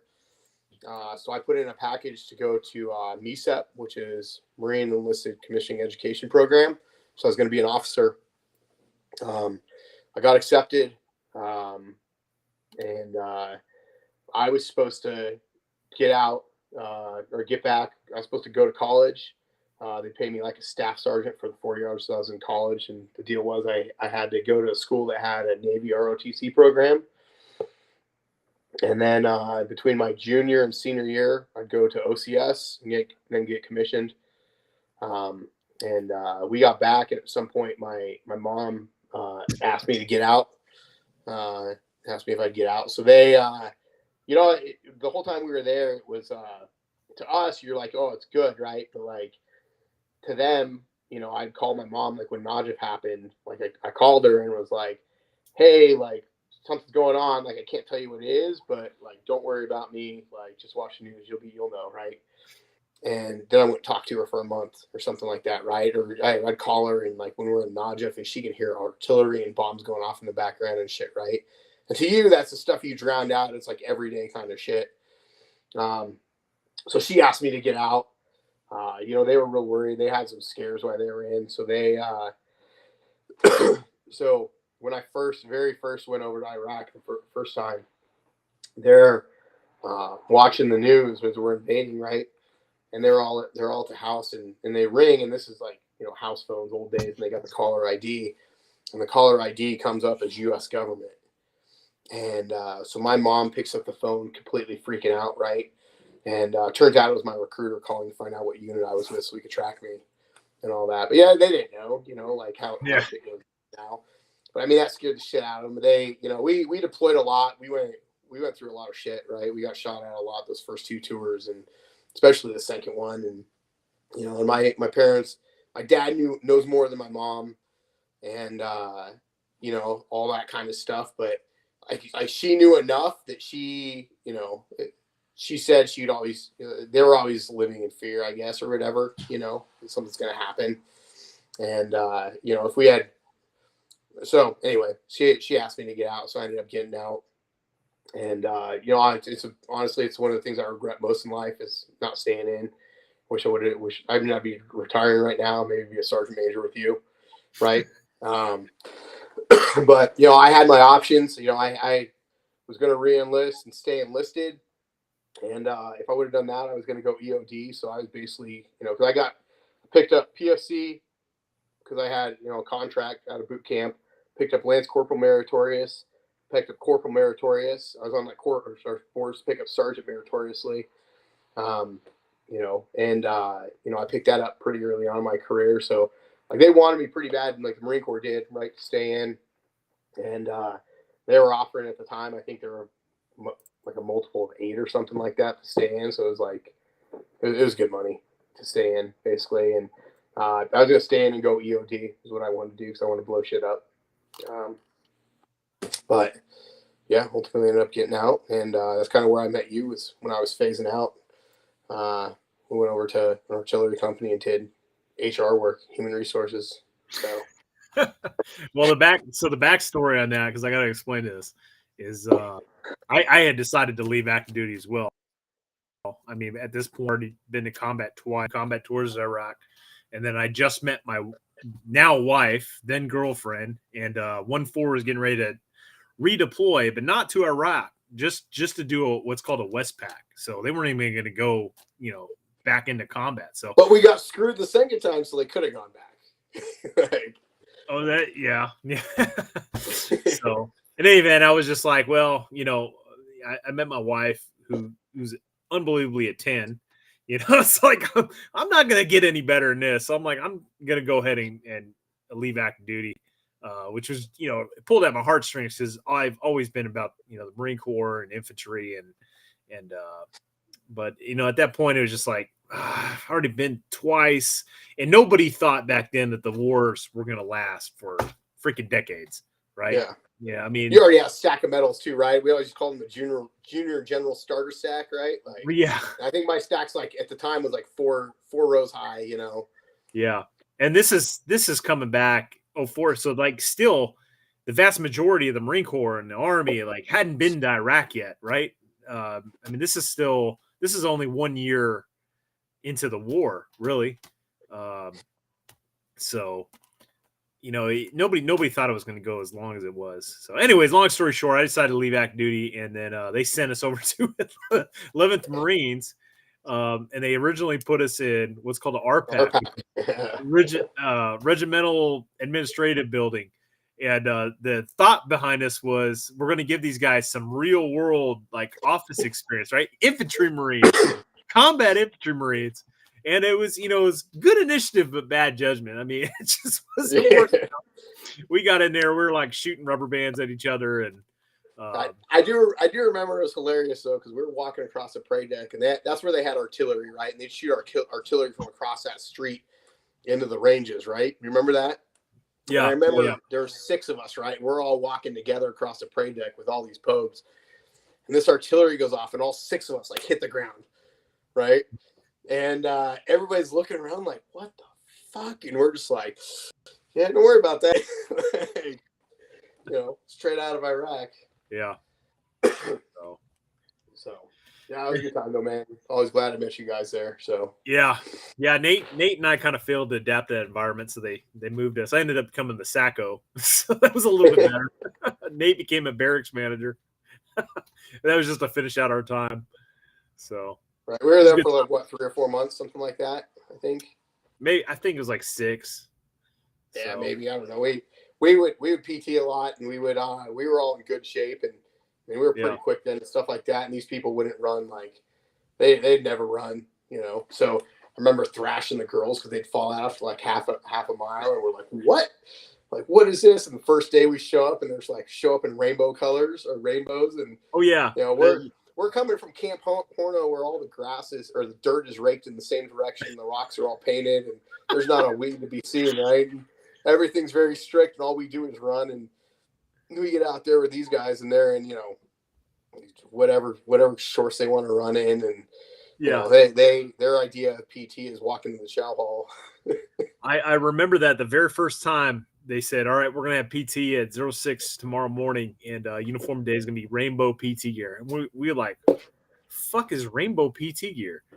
And they're like, they looked at us weird, like we'd never heard of it. And we never, rainbow PT? What the hell is that? It's civilian PT gear. Like, what the fuck you mean rainbow PT gear? Like, it's green on green. Like, that's the only PT gear other than boots and utes. Right. Rainbow PT. Get the hell out of here. And I remember being back there and running, and we'd run up to the top of that hill, and I remember running with Shomer. We get to like this, we turn this corner, and it was like, I don't know, like 5 miles out or something, right? Maybe not even that far. We turn the corner, like the last like mile of it. They're like, okay, everybody just go on your own. And Shomer and I are hauling ass, and we're running next to each other.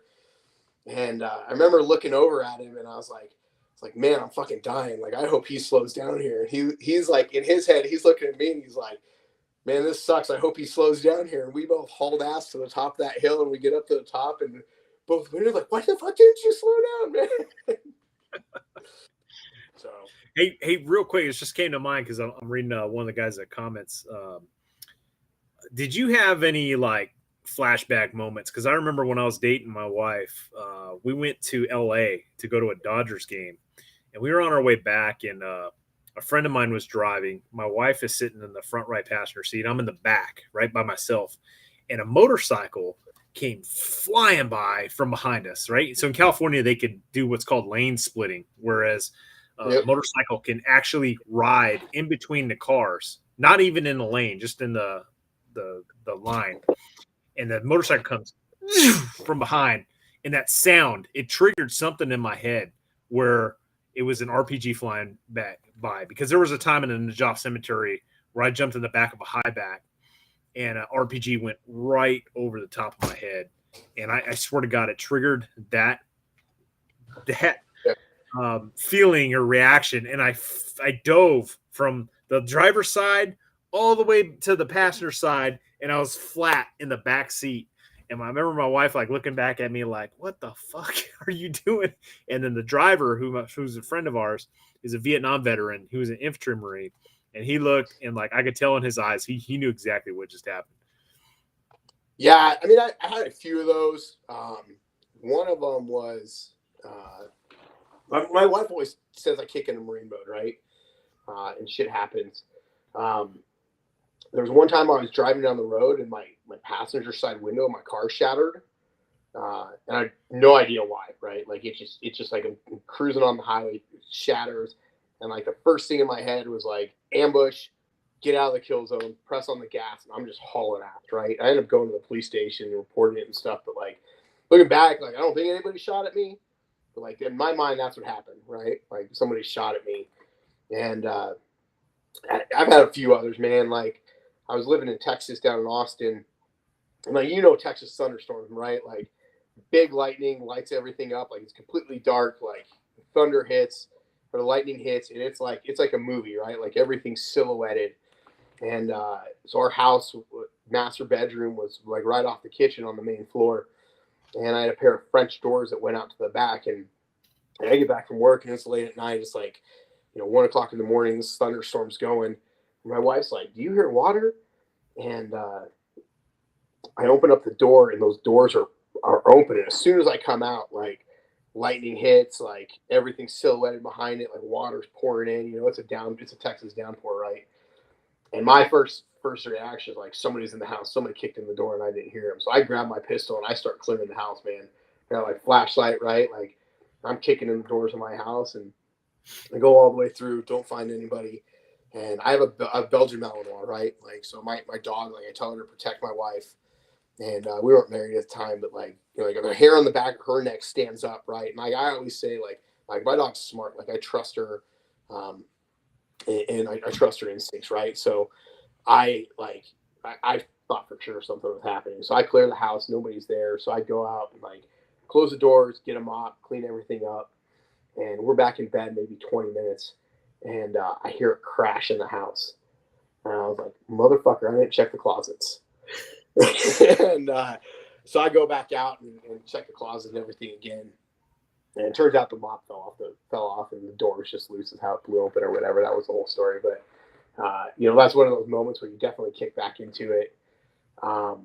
It's occasionally, man, like, I don't know, like I get pulled back into shit. Like for me, the big one is war to me smells like barbecue. Right. And I talked about that time where, we went through Diwania and all that stuff was burning. Right. And there's the burning buses and shit. And to me, like that, like I remember very distinctly that it smelled like barbecue. And I remember like dirt, like, that real earthy dirt smell that you get sometimes. Like sometimes you get it like after a storm, like you hear, like you smell it in the air. Like those are the two things that really remind me of Iraq. So sometimes that shit happens, and that's usually like, the shit that triggers me a little bit, but occasionally, but yeah. Well, cool, man. We're almost done. Do you want to, before we get to that, let me pull this up. I'm sure you remember that day. Yeah, I do. That Warfighter on the left-hand side. Oh yeah. So that was my wedding. Way back. It was a good time. Yeah, it was, man. Definitely good times. Yeah, man. I mean, the last thing, like, really was what I want to say, man, is I think that, there's a lot of shit that goes down in war and shit like that. And, I remember talking to my buddies while I was still in, and some of the shit we talked about, it was fucked up, man. It really was. And, it was funny at the time, and it still might be a little bit funny, but, like, it's pretty fucked up shit. And, it took me a long time to ever go to counseling and shit like that, right? And I think that anybody goes through that shit, like, you definitely need something down the road, right? And, for me, I never went because I was always like, oh, there's people that are more fucked up than me. There's more whatever, right? Like, it's not, whatever, right? Like, that's just what I always thought. And I had a good friend that was a Vietnam veteran who got blown up. And he told me when I got out, he's like, whether you think something's wrong with you or not, go see a counselor. Like, worst part is they tell you you're okay, right? And but it took me a long time, and and I never pursued kind of like some of those disability benefits that people always tell me that or whatever, like shit you can get. And because again, I always thought like it's people that are more fucked up than I am, right? And so I just tell veterans now that especially people that are younger and still in it, like, one, document that shit, right? Like nobody's that hard, right? Like you fuck your back up or something like that, like go get it documented at BAS, right? And there's no reason, like, I'm 42 years old. There's no reason at 42 years old, like, my ankles are fucked up, my knees are fucked up, my back's fucked up, right? And so there's no reason not to do that. And then somebody explained it to me like this, like, look, this is a job benefit, right? Like, you sign up for a job where you could die and you're gonna fuck yourself up at some point. Like, when you get out, take advantage of those benefits. Like, the government's gonna take care of you. You've taken care of the government for a while. Like, go seek that shit out. Go. There's a lot of places where people can go to help you and figure that stuff out. But don't be one of those people that's stupid and doesn't get help for years and because you think you're too hard or you're too good for that shit, right? And I'm sure we both know too many people commit suicide and veterans that have all kinds of shit going on. And, there's no reason for it, right? The resources are out there. Yeah, and it's funny is a lot of our guys, our generation of Marines, got out and didn't claim anything, right? I mean, it wasn't the mentality. And then you have these dudes that, went over there and didn't do what we did, and they get out claiming PTSD and all this other shit. So, yeah, well, and the thing is, my sister-in-law, she was she's a psychologist, and she did a residency at the VA hospital in San Antonio. And she'd tell me stories of people getting out of boot camp, with 100% disability rating and shit. And it's like, she's like, how are you only 20%? I had like 10% for tinnitus and 10% for PTSD at the time.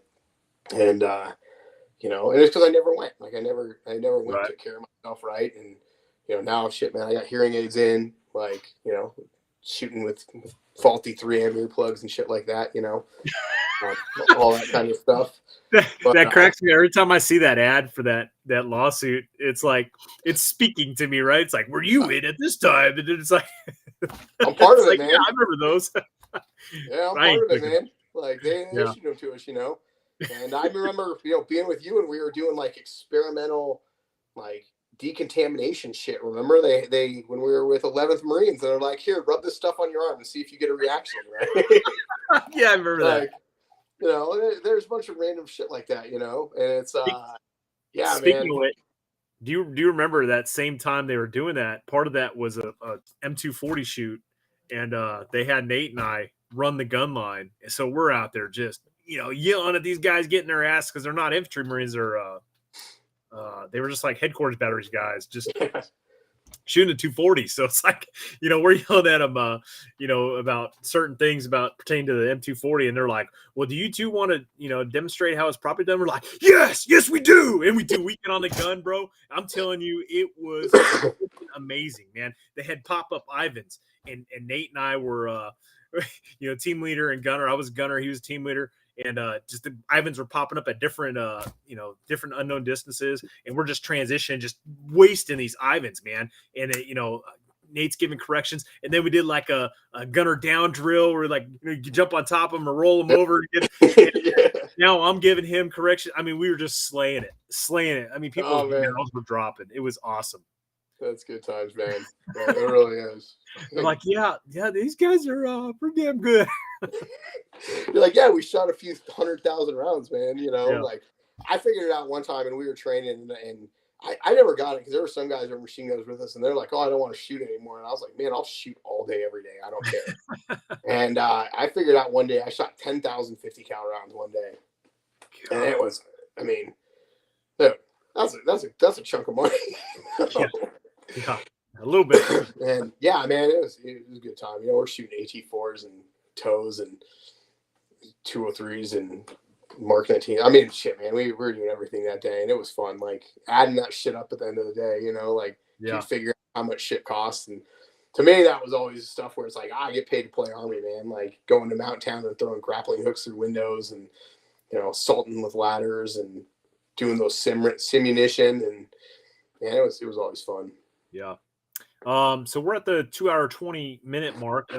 As we start to wrap up here, if you guys got any questions pertaining to his Marine Corps career, I see a lot of political stuff going on in the comments feed. This isn't the video for that, guys. We have a live stream every week pertaining to the political questions. But if you guys got questions pertaining to Ryan's service and what he's done and experienced during his time in the Marine Corps, please start posting those as you know, we start coming to a closing on this.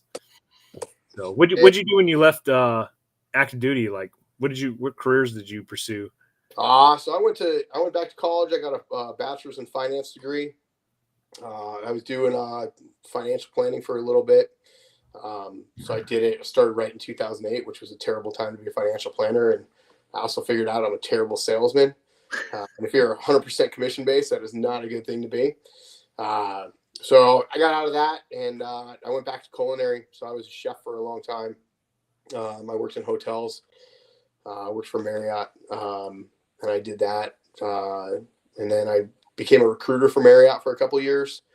And I got laid off at the beginning of COVID, and now I'm retired, man. Stay at home and take care of the kids. Nice. Yeah. All right. Here's a question for you. I assume when he says IP, he's talking about the Iraqi police. What'd you think of the Iraqi police back then?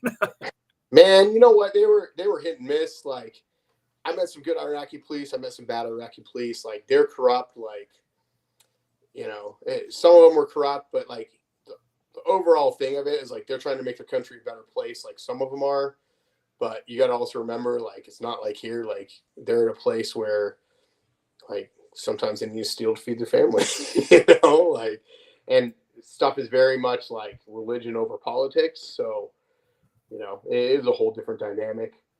So, but again, I think there were some good ones out there. You know, I think we fought along some Iraqi police and some of those Iraqi forces that weren't too bad. We definitely had some interpreters and stuff like that were good guys and they were on our side, you know.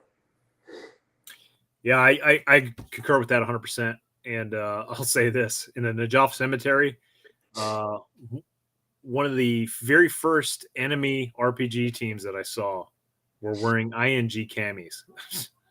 So, you know, they were absolutely hit and miss because they were definitely at one point or another supposedly on our side, and then they flipped during the battle. Yeah, and they were probably on our side at another time, right? And they were. It's just, you know, and when you look at it, like that guy, Sater, right? Like he had a lot of power at the time, right? And before we came in and we kicked him out of the cemetery, like, I mean, that's just kind of how politics roll there, right? Like you go with whoever has the most, you know, you go with whoever has the influence, right? And it's funny, I actually, when I was working in hotels, I ran into a guy, and you remember I forget what they were, but it was the gang, when we were in Karbala, and it was like a heart-shaped tattoo with swords. You remember that? You ever see that or painted on the walls? So this guy, I ended up working with him, and I saw this tattoo. He was an Iraqi, and it was whatever they were. I forgot what they were called. And I talked to him about it, and this guy was gay. And so they basically, like, they pulled him in, and it was like, hey, you're going to fight for us, or we're going to kill you. And so there's a lot of people that happened to, you know. So, you know, I think that, you know, in my opinion, like, I know what we did over there was right. Like, I know we were fighting a good fight, and whether they were weapons of mass destruction, like, I'm not going to get into political debate, you know.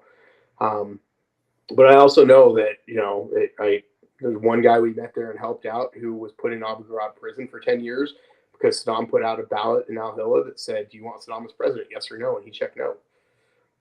I remember seeing videos of Saddam's sons feeding people in wood chippers feet first, right? Just so they could watch them scream. And so there were a lot of shitheads there. There were a lot of bad people. And, and I think that, they need to be there. And my view was always going over there was like, look, there's people that want to kill Americans. Let them come to Iraq and kill Americans, right? They can kill the soldiers. Don't come over to the United States and, so I have to worry about my kids getting blown up in a coffee shop someday or something, And I truly feel that way. Like you guys want to fight Americans? Like, let's go. Let's fight on your territory. And you guys can come fight the people that want to fight you. Yeah, agree 100%. So, how many foreign nationals that came over there to fight us that we end up slaying? It's the President Bush at the time was like, "Hey, you're either with us or against us," and then we go in there and they are all coming to us. It's like, all right, bring it, bitches. Yeah, I mean, it's like my story about the buddy, my buddy's idea that they found in Afghanistan. But I mean, we were there. We found Iranians. We found Saudis that were coming to fight us. I mean, we found Chechen rebels or in Fallujah, right? There were Chechens there. I remember gathering up some of those guys. And we gathered all these guys that were, because like I said, there were times where we'd go pick people up and we'd go, like, there were some times we went to like some CIA safe houses and they had somebody, we picked them up, brought them over, and they went on a black helicopter and we never saw them again, and there are all these people that were there to fight us and kill us. And the average person might not have been those people, but there were definitely people that just wanted to fight us and we were giving them an avenue. Right. Right. So that's my general thought. What advice would Ryan give to a young future Marine? Definitely go into it. I would say go into it like it's a career, like you're gonna have fun. Don't let I think a lot of Marines make a decision very early on in their career that it's not for them, and they spend the rest of their 4 years hating it. Go into it and embrace it, man. So many people, I think, regret being out once they are, and everybody always says the quickest way out is just to do your time and go, right? So maybe you do your 4 years, but I'll tell you what, like, I got promoted pretty quick. I got out as a sergeant. Life is definitely a lot better once you pick up corporal, once you pick up sergeant, right? You don't do as much as the stupid shit. You get paid a little bit more. You have more of that responsibility. And, I think as you go through, those people that spend their entire time as a PFC or Lance Corporal hate life because they're always the ones doing working parties. They're always the ones, standing all the fire watches and, duties on the weekends and holidays and shit like that. So, really go into it just with an open mind and, it is what you make of it. And there's so much more than your first unit. Like, you get to your first unit, and if you like being a Marine, but you don't like your unit, guess what? You can move units. You can change jobs. There are people that get in and go and, become professional career recruiters. There's people that do all kinds of different stuff. And, and some people, I have a friend that I served with, went in as an infantryman Marine, ended up, he got some job where he's writing orders for basically whole 1st Marine Division. He's now a gunner. And, basically his job is he reviews weapons for the military and he gets to play with all the cool shit. Right. So if you keep an open mind, really you can do anything like that. Right. I'm sure you probably agree with that, Brent. Oh yeah, 100%. And just to piggyback on what you said about being a sergeant, I would say out of all the ranks, and I've gone through all of them. Now in the enlisted side, a sergeant 100% was the best rank. What you do as a sergeant of Marines is just the epitome of the Marine Corps. And you have a lot of influence for the first time, really, right? Because as a corporal, you're most likely a team leader. You might be a squad leader. But as a sergeant of Marines, you really drive the training and the atmosphere. And, you're probably a squad leader. If you're locked on, you might become a section leader if you're in a weapons platoon. Just the epitome of the Marine Corps. And absolutely. The sergeants are the ones, right, that set the tone for your entire platoon, right? Like, they're the ones that are going to make it a good platoon or a bad platoon for the most part, right? 100%. So, and I've definitely had a lot of good, some good NCOs good sergeants that made it enjoyable, right? And yeah. I'll take this one here because this has come up a couple times. Should civilians LARP? You know what that is? And I don't know what LARP is now. Well, so when guys go to the range, a lot of times they wear plate carriers and camouflage and stuff like that. And yeah, I know there's been some guys that have recently come out and said negative things about civilians going to the range and wearing tactical gear and stuff like that when they train. So what are your thoughts on that? You know what? I think we're always in uncertain terms, and I am a firm believer that the reason we have a Second Amendment is so we can stand up against our government. And I think if you are going to fight like that, you should train like that. Like, we're America, land of the free for a reason. Like, that's one of your freedoms. If you want that, if you feel like you need that to protect your home or you need it to stand up against a tyrannical government or whatever, that's your right. Go for it. Yep. Agree. No. Agree 100%. So I think it's time. Again, I don't want to dive too far into politics because we actually have specific live streams for that stuff. But people need to stop pretending that the Second Amendment is about hunting. It's not about hunting. Look at the last 2 years, man. Look at our individual liberties and freedoms that were taken away on a whim, right? You'd never think that you would be in a place where you weren't allowed to go outside and people were talking about having papers to travel down the road, right? And that's exactly why we have a Second Amendment, in my opinion. So I think an armed society is a good society. So. All right. Last question. Is the M1 Garand the manliest rifle? No, man, M250 cal. Hey, yeah. Not a rifle, but I do like an M1 Garand. So.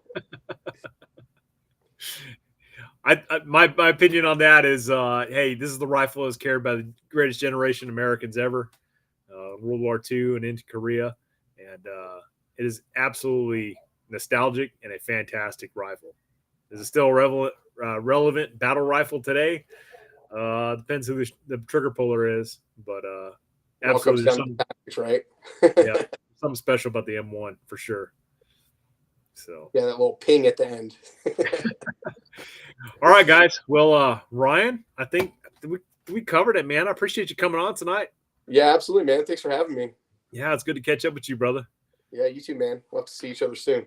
Yeah, absolutely. So, all right, guys. Well, that wraps it up. Sergeant Ryan VanBuskirk, Bravo Company, 1st Battalion, 4th Marines, veteran of OIF I and II.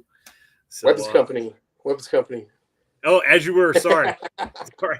You were the first weapons company Marine I've had on here. So, well, with the exception of Micah, you did some time in a weapons company too.